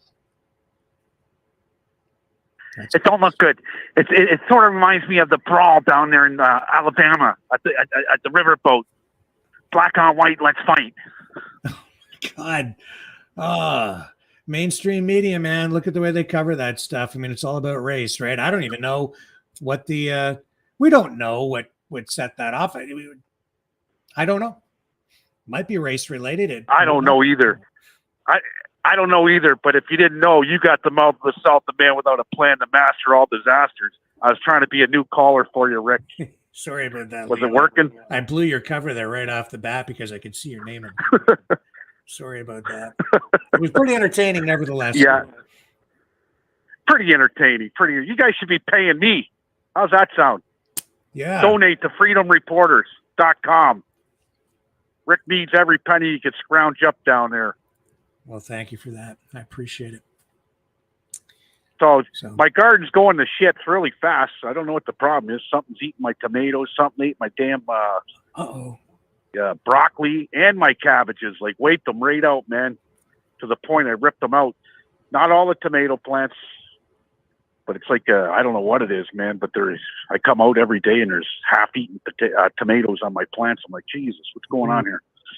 So are you going to have any as a result, or did they get them all? Yeah, I'm gonna try and salvage it. I think it might be hornworm. If it's hornworm, then I got that Greek whatever in the hell that shit was, the BTK killer. Okay. The spray. So I'm gonna try that on there. But my garden's gone to shit. See, I take off for a couple weeks, and all hell breaks loose. Now I'm back to work. Things are back to normal. You need to put the Rumble link up on that YouTube page every day, Rick, because I couldn't find you till Anasty sent me the link. I had to put it in my computer. Okay. Since I've been gone, somebody's been messing with my computer at work because they were using it, and it was even tough to find you on YouTube. Yeah, well, that's because we're banned on the main channel there, right? So we just have that secondary channel running right now, and we don't really have many subscribers on that one. We just don't use it the same way. So difficult. No, you don't. You got 228 subscribers on that channel. Yeah, like YouTube really wants to mess around with you. Yeah. So we should get the other channel back. And I think about 3 or 4 days. So what's your take on the Barbie thing with Trudeau taking his kid to this Barbie movie? I don't even know about this Barbie movie. I heard about it today, actually. I don't know, is it Barbie, man. like Ken and Barbie? Is it the doll Barbie, or is it the gay Barbie, or what? Yeah, I haven't seen it, but from what I've seen about it, it's a sort of a new woke, feminist, pro LGBTQ kind of a thing. I think that there's some transgenderism in. I don't know, man, but I'll tell you this: like, if my son was still living here and he was younger, and I said, "Hey, let's go see the Barbie movie," he wouldn't want to go. And I don't have any desire to go see it. It's just that movie's not directed at me, obviously, right? So why would I go see it? Right. But so why would Trudeau go? Now, so he can. It's funny because I got 6 brothers. Okay, and I'm there's 6 boys. I'm the baby, and one of my brothers, I was talking to him on the way to work. He said, "Yeah, I'm going to see the new Barbie movie with my kids," and his kids aren't kids; they're in their mid-20s. Okay, and I said, "What the hell's the Barbie movie?" I don't know. It cost me $120-something for 4 tickets. I said, "What is it? Barbie, Ken and Barbie?" I have no idea what it is. Really, I don't. Yeah. And you're mentioning it tonight. And apparently it's raked in like $1 billion now. $1 billion. It's raked in $1 billion. $1 billion. Wow. Well, maybe they should give some to Budweiser. Yeah. Wow. And again, listening to starring talk radio Dylan Mulvaney? Today in Toronto. Who's it starring? They were talking about the Barbie movie extensively. It's just all over. Who's it starring? Dylan Mulvaney? No. Who does it star? It's got, let me just see. Barbie movie. I mean, I don't know, man. Like, I don't really care. Margot Robbie. Margot Robbie's in it, and Ryan Gosling. Will Ferrell's in it as the Mattel CEO. Who else Really? is Emma Mackey? Yeah, Margot Robbie is Barbie. I guess she's Never heard. Is it a guy? Is Margot a guy or a girl? Oh no, Margot Robbie. She's a pretty big star. She's been in some stuff. I've never with, heard of her. Leonardo DiCaprio. Yeah, let me see what else she's been in here. A whole bunch of stuff. She's been in. I'm sure you would recognize her if you saw her. Maybe I'll bring up a picture of her here. I'll bring up her IMDb. Okay, here we go. Let me, I'll bring it up on the screen. I don't know if you're able to see it or not, Leo, but the people at home will be able to. There it is. There's her IMDb page. Nope, never seen her before. Never seen her? No. Huh. I watch a lot of TV too. Ryan Gosling, yeah. Phil Werrell, or Phil, what's his name? Will Ferrell? Yeah. Will Werrell. Yeah. She also played Elf. What's that in the Joker's sidekick there? What's her name? Harley Quinn. She played that in it wasn't Batman? I don't think it was that successful, that movie, but the Joker with yeah, Heath Ledger. No, was it the other one that didn't do that well? It's like I can't remember the name. Where's her list of movie credits here? This is all about Barbie. So she was in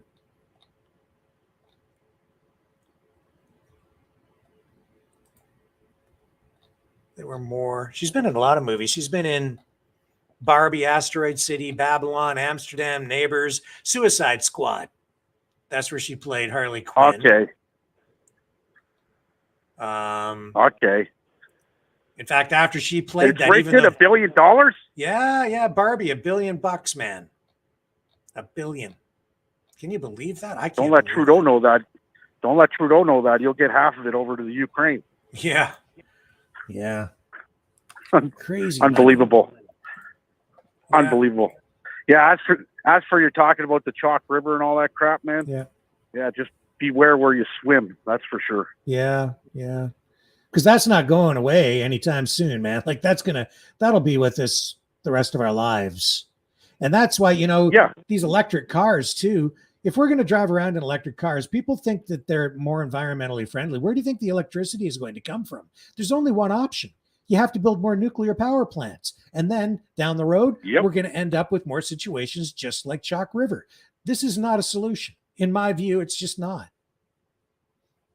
Well, in a nuclear power plant's got to be where? Situated next to a lake? That's right. For the cooling? That's right. Okay. And that's where the problems arise. Look at Fukushima in Japan when the tsunami came in there. Yeah. Right? My lobsters went from 3 pounds to 30 pounds overnight. Yeah, well, that's sounds funny in a Godzilla sort of way, but we shouldn't be laughing because there's more truth to that than we know. But it's true. Yeah, it's true. It's true.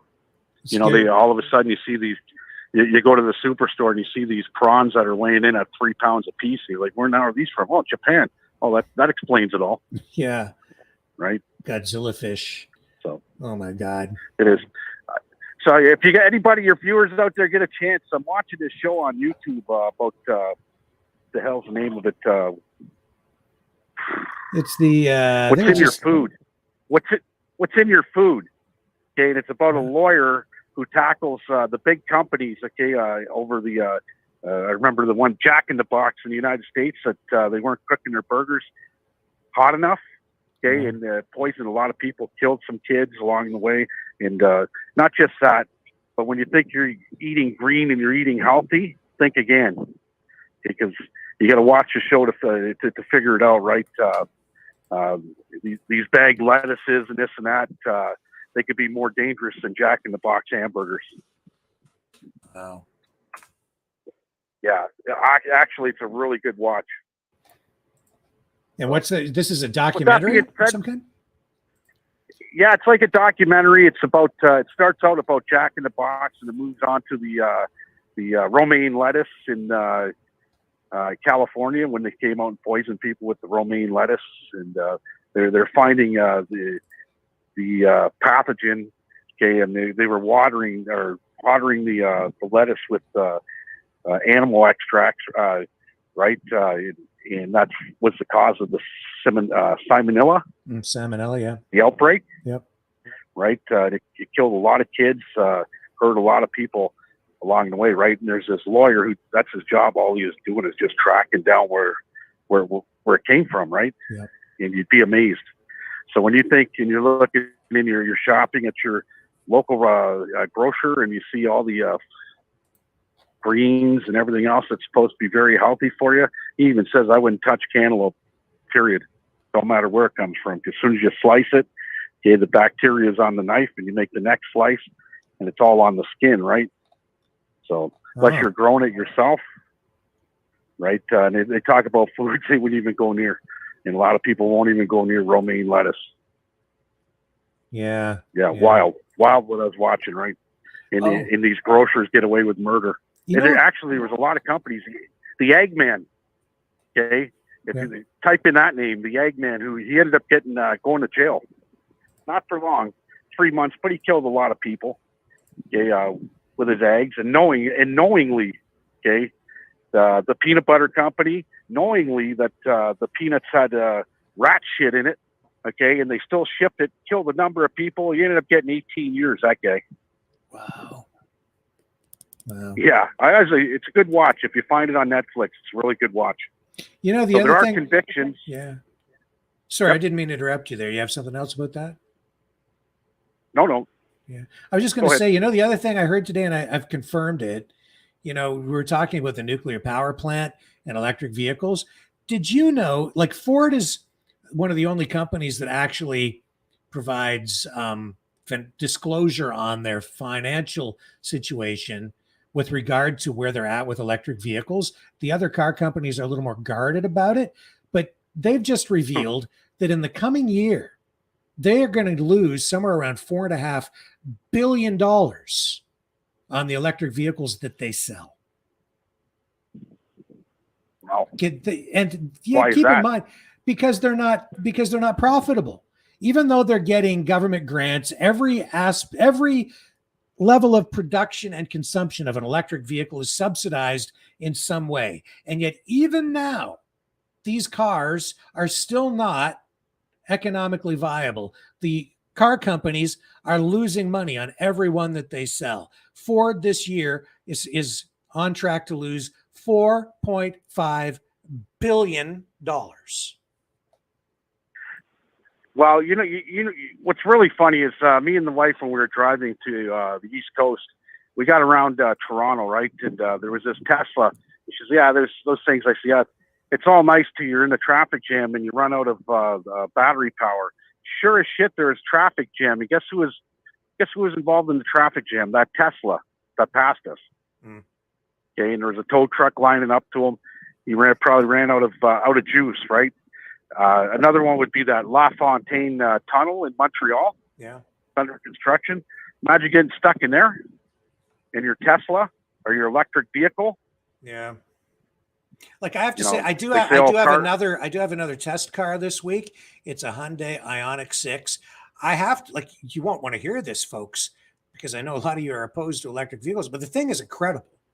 The technology is amazing. It's super fast. It looks like a concept car, like something out of the future that has come to be reality. The style is amazing. It's a great ride. It is blistering flat. It's just lightning fast. Great ride. Handles fantastic.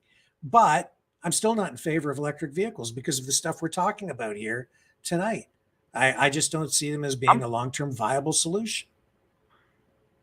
Once the technology comes into place where they're rechargeable, okay, while they're in motion, like a perpetual energy source, a generator on the wheels or whatever that's always charging the battery, then come and talk to me. Till then, right, we're a few years away from that. Unless the technology's already out there, they just don't want to use it. The laws of physics say that that's not possible. Now they have, within this past year, we ran the story the night that they came out with the news conference saying that they actually had now solved the fusion energy equation. So the US now says that they have fusion energy technology where they get more back than they put in. But I don't believe that. I still don't believe that they've actually solved it. And I could get into it another night. I talked about it at the time they came out with that. But, the laws of physics suggest that you cannot get more energy from something than you put into it. That's why you need more energy. You need to continue to burn energy. Maybe there's the downfall will be the recycling aspect of it. Right, the batteries. Where are they going to recycle these? Okay, they're going to dismantle them and recycle every component on there. I highly doubt it. Yeah, and these things are super heavy, man. These cars, like the one that I had, it weighs in at over 5,000 pounds. The last electric vehicle from a couple of weeks ago, it weighs more than a 57 Cadillac. Wow. Huge. And that's the battery pack. That's because of the battery pack. Yeah, super heavy. Wow. Yeah. Wow. I'm eager to see where it all falls into place. I won't be buying one. They're going to try and stiff everybody and say, hey, and make it mandatory, no more gas vehicles on the road. I might go back to horse and buggy. Yeah, I don't know. Right. I just don't know how it's going to shake down, man. Not cool. Yeah. Okay, Mr. Rick, get your new caller on. Thank you. Appreciate it, Leo. Appreciate the call as Good always. night. See ya. Okay, who do we have up next here? Go ahead. You're on the air. Who's this? Good evening, Rick. And sorry, I'm not a new caller. Oh, that's okay. I'm always glad to hear from you, Chris. How are you tonight? I'm just fine. What's going on with you? Tomorrow's my birthday, so another year older. Oh, well, happy early birthday. Yeah. Thank you. And Leo, your problem with your garden, there's lots of that happening out here too. Apparently it's an aphid problem that's happening in all the gardens. That could be it. They're saying a lot of it has actually been contributed to the wildfire smoke, all the stuff that's been coming in the air and stuff as well. Mm-hmm. There's a lot of gardens that are getting destroyed by, like Leo said, being eaten. It could be a tomato worm, but I don't know. I guess he's going to have to look real closely to see if he can find what it is. Because I have friends out here that their gardens, same things are happening. Yeah. So it's sad to see that, but hopefully he can get it under control. What else? Oh, those penguins were really cute. With the little backpacks on, like going to school. That's fantastic. Isn't that great? I love that. I love penguins. I think they're so awesome. They're going off to school. Yes. What I wanted to tell you was, so last night, on Facebook, if you go to the top of your Facebook and it says watch, you can watch videos. You can just click on this button and all these videos start coming up. Okay. Yeah. Last night, there was no Canadian videos. They were all American videos. Every time I tried to type one in to watch it, it would say cannot be viewed in Canada any longer. Right. So in the last few days, they're hitting these videos left, right, and center. They're really, it's definitely coming into place. It's very frustrating because, everything was American. I don't want to watch that. So just people are aware that when you go to click on something, there could be pop-ups now. And it's pretty bad when you can't watch Canada stuff in Canada anymore. It is, right? And there's something wrong with that picture. You know what, though? Facebook, the government, Facebook, all of this, they're all shooting themselves in the foot. Facebook is making itself irrelevant. Bit by bit, piece by piece, who's going to want to use it anymore? There's no that they're going to lose their content. They're censoring everything. You can't believe stuff. Like, you know, it's the same thing with YouTube. They're censoring so many people on so many fronts now. It's like not even just conservative stuff. They're just censoring everybody. You're going to censor you, and you get censored too. Everybody's censored. Screw you all. It's true. Oh, I know. Put a cooking. And not only that, but you know what Facebook's also really bad for? So a couple of years ago, I helped a friend. They had a fire in their trailer, and their cats had got out. They didn't die in the fire. And it was like January, and it's -40. But I thought, you know what? I'm going to try and trap your cats for you. So with the help of another lady, we kept watching. And, you know, eventually we did get both cats. It took a while, but we trapped them. Anyways, so I had posted 2 years ago.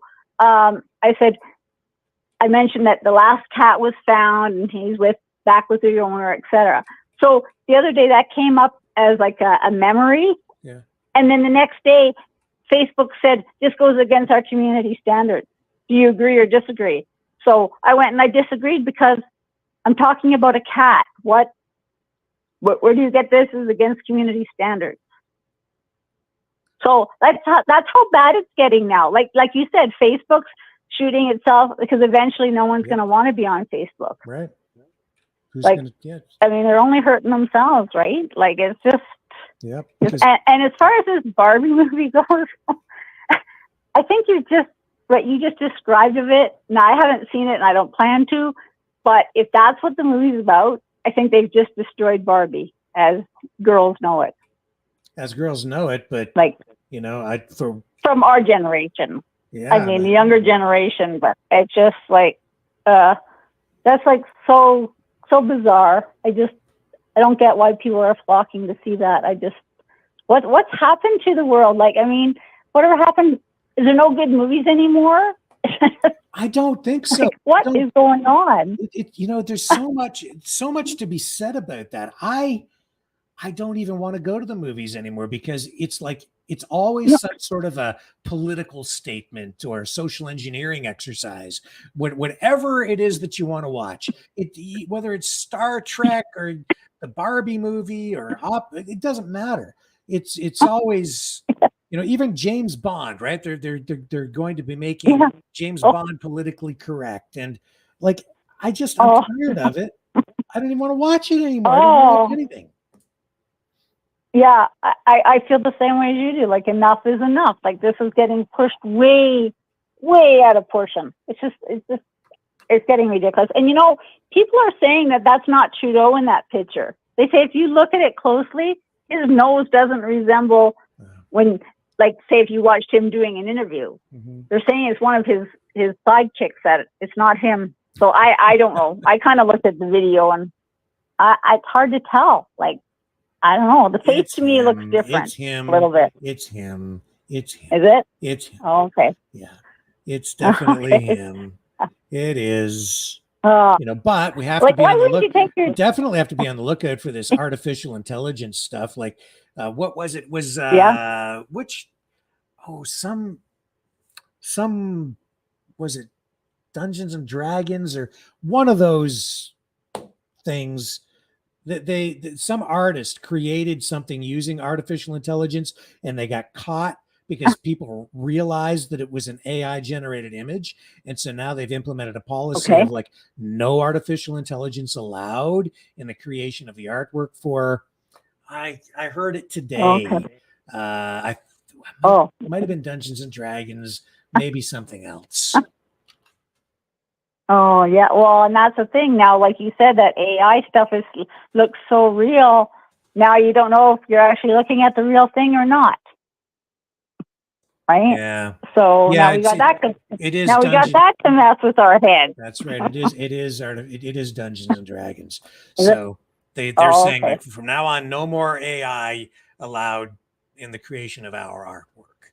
And then, so yeah, but this is, like I said the other night, this is going to be a major issue going into this next presidential election. We're already seeing AI generated images that look entirely real.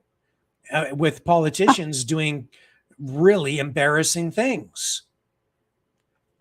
So, And when they're not, and then, oh yeah, incriminating yeah, I things don't know. I even, think and people don't know, that can't tell the difference. That's why I said earlier tonight, we need to find a way to make people more media literate so that we can all have the defenses in place so we can identify fake images, fake videos, deep fake stuff, tell the difference between what's real and what isn't. It's difficult enough as it is, but now it's going to be even worse. This is going to be a terrible election, man. I agree. Yeah, I agree. I definitely agree. And they're just like, that's just messing with our heads more, right? So, oh my God. So, you could win an election with this stuff. I just don't even, it's crazy. You could literally. I know. Some days I just don't even want to get up. Yeah. Like, honestly, you could just convince people that, some politician has done whatever just by creating a bunch of fake images. And if you did that, like I said, if you did that about 4 or 5 days just before an election, and then got the stuff to go viral, you could completely throw an election because there wouldn't be enough time for the truth to come out, because the lie will make its way all the way around the world before the truth ever gets its shoes laced up, right? That's sort of the way the saying goes. That's so true. So that's crazy. And your caller that you had on last night, Sandy, I believe her name was, the one that said she lives by that GE plant. Yep. So my dad used to work for General Electric. He traveled all over the world, and he worked in the one in Mississauga. And I remember it's kind of funny. He would always leave around 5:30 in the morning, and I thought, but you don't even start and till 7:30, 8 o'clock. Well, he said he always used to like to get there before the traffic, because even back in those days, the traffic was bad on the 401, right? Yeah. But then he'd always get off an hour earlier, right? But I can always remember. I remember GE well. I didn't realize that the one in Peterborough had closed up though. Like when did that close? Oh, years ago. Oh. Let me find out here for you. I don't want to get it wrong. GE factory closes. Was it 1990s?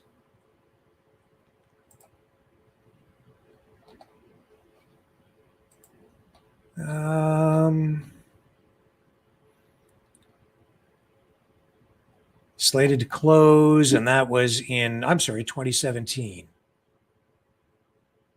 Oh, okay, that's why. Because I've been out in Alberta for so I don't keep up with the Ontario stuff. Oh, I didn't realize that. Okay, interesting.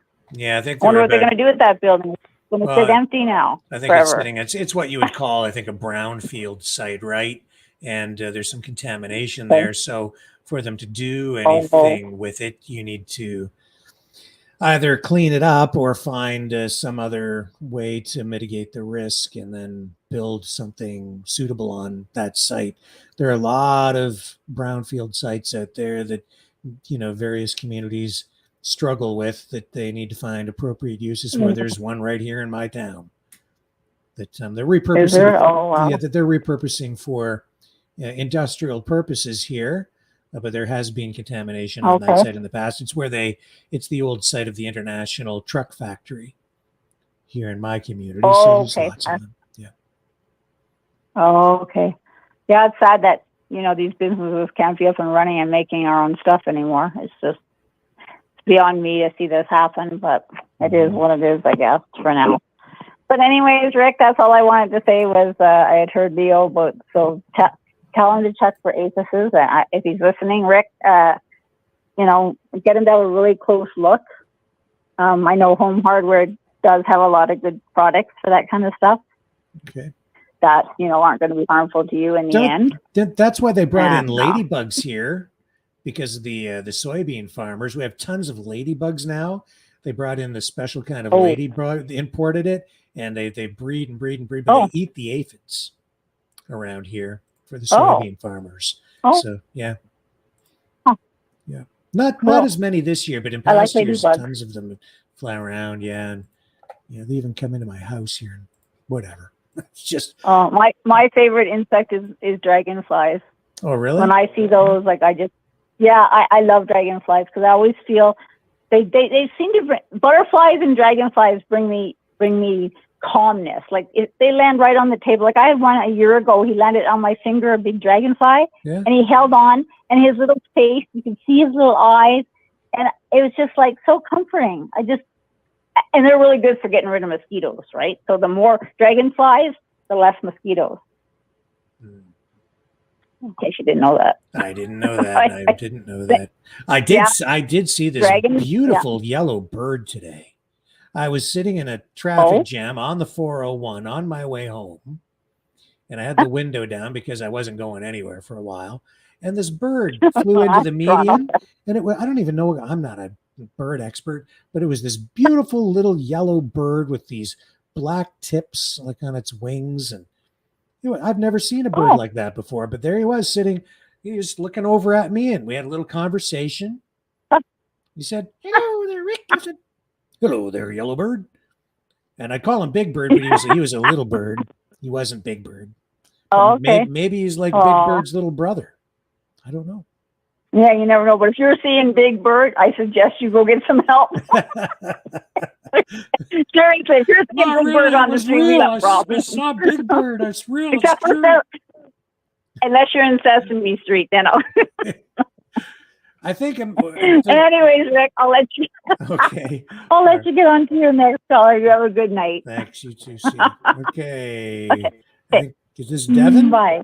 Is this Devin that we have up next? Yeah, it's been a while. How have you been? I'm okay. How are you? Oh, pretty good. So yeah, I didn't hear much about this. Like I was tempted to follow these female heterosexual influencers years ago, but this movie that came out, now I was listening to Owen Schweier, and which guy that works with Alex Jones.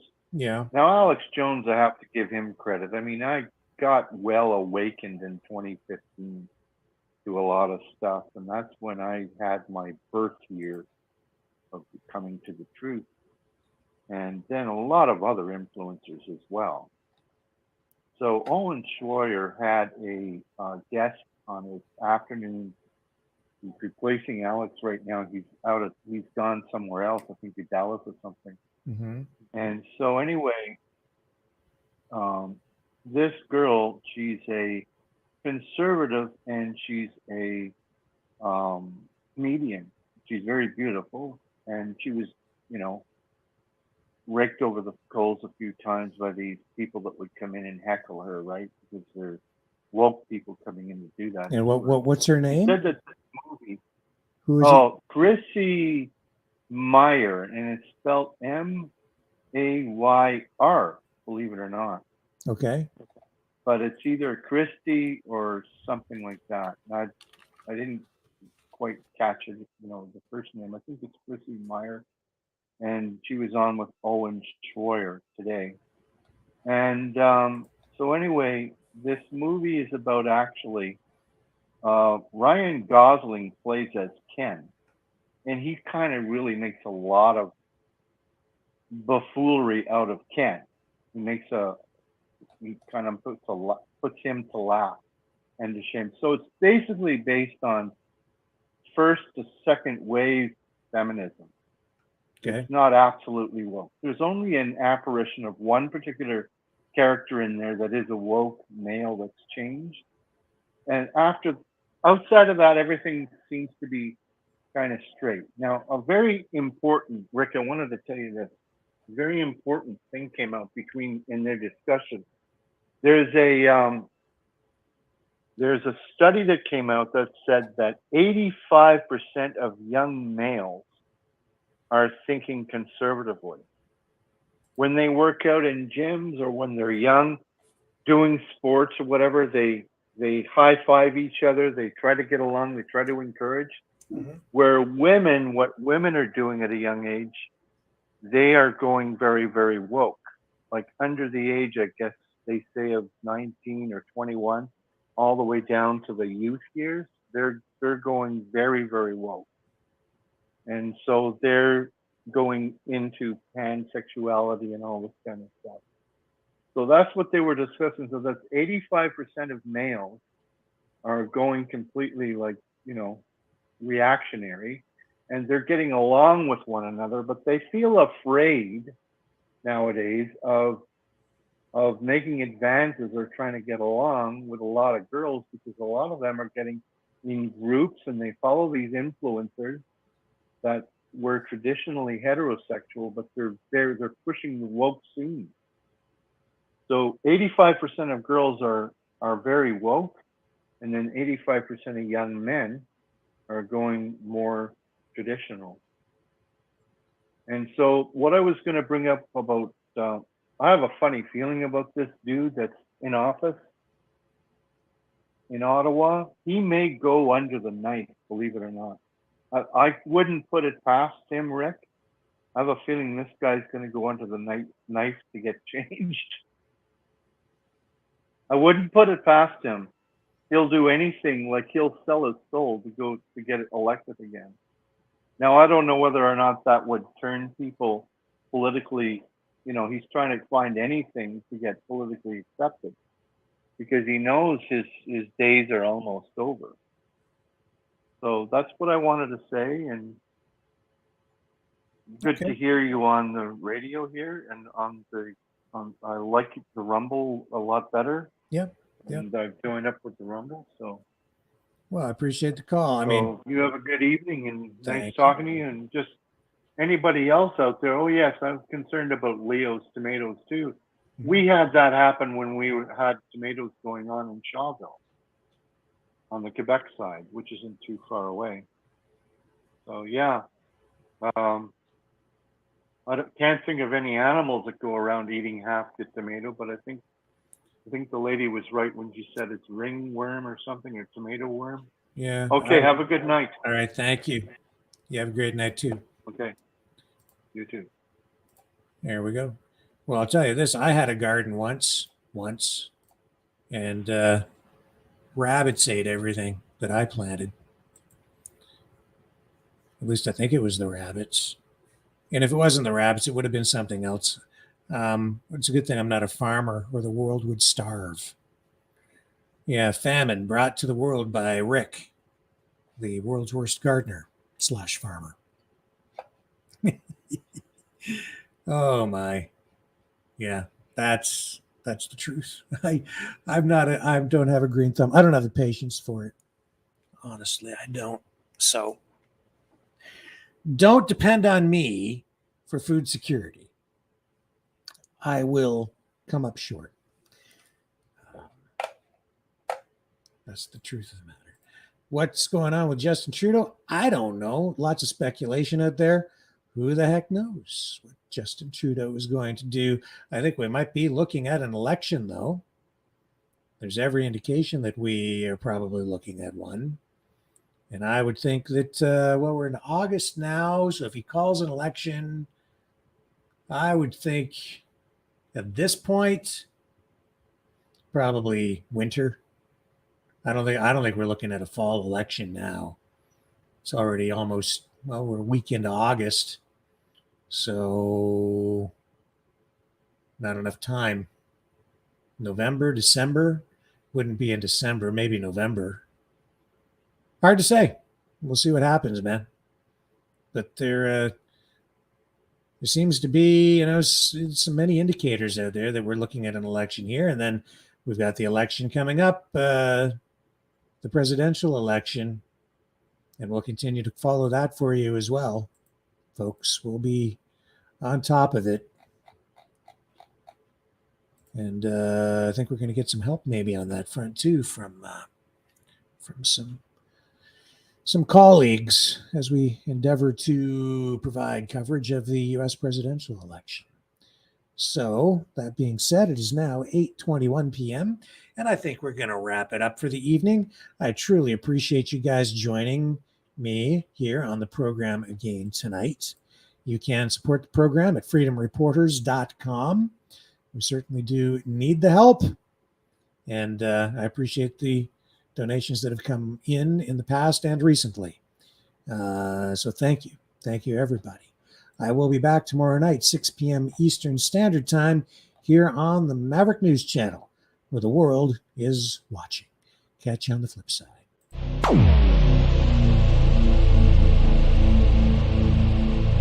This has been a Maverick Multimedia production.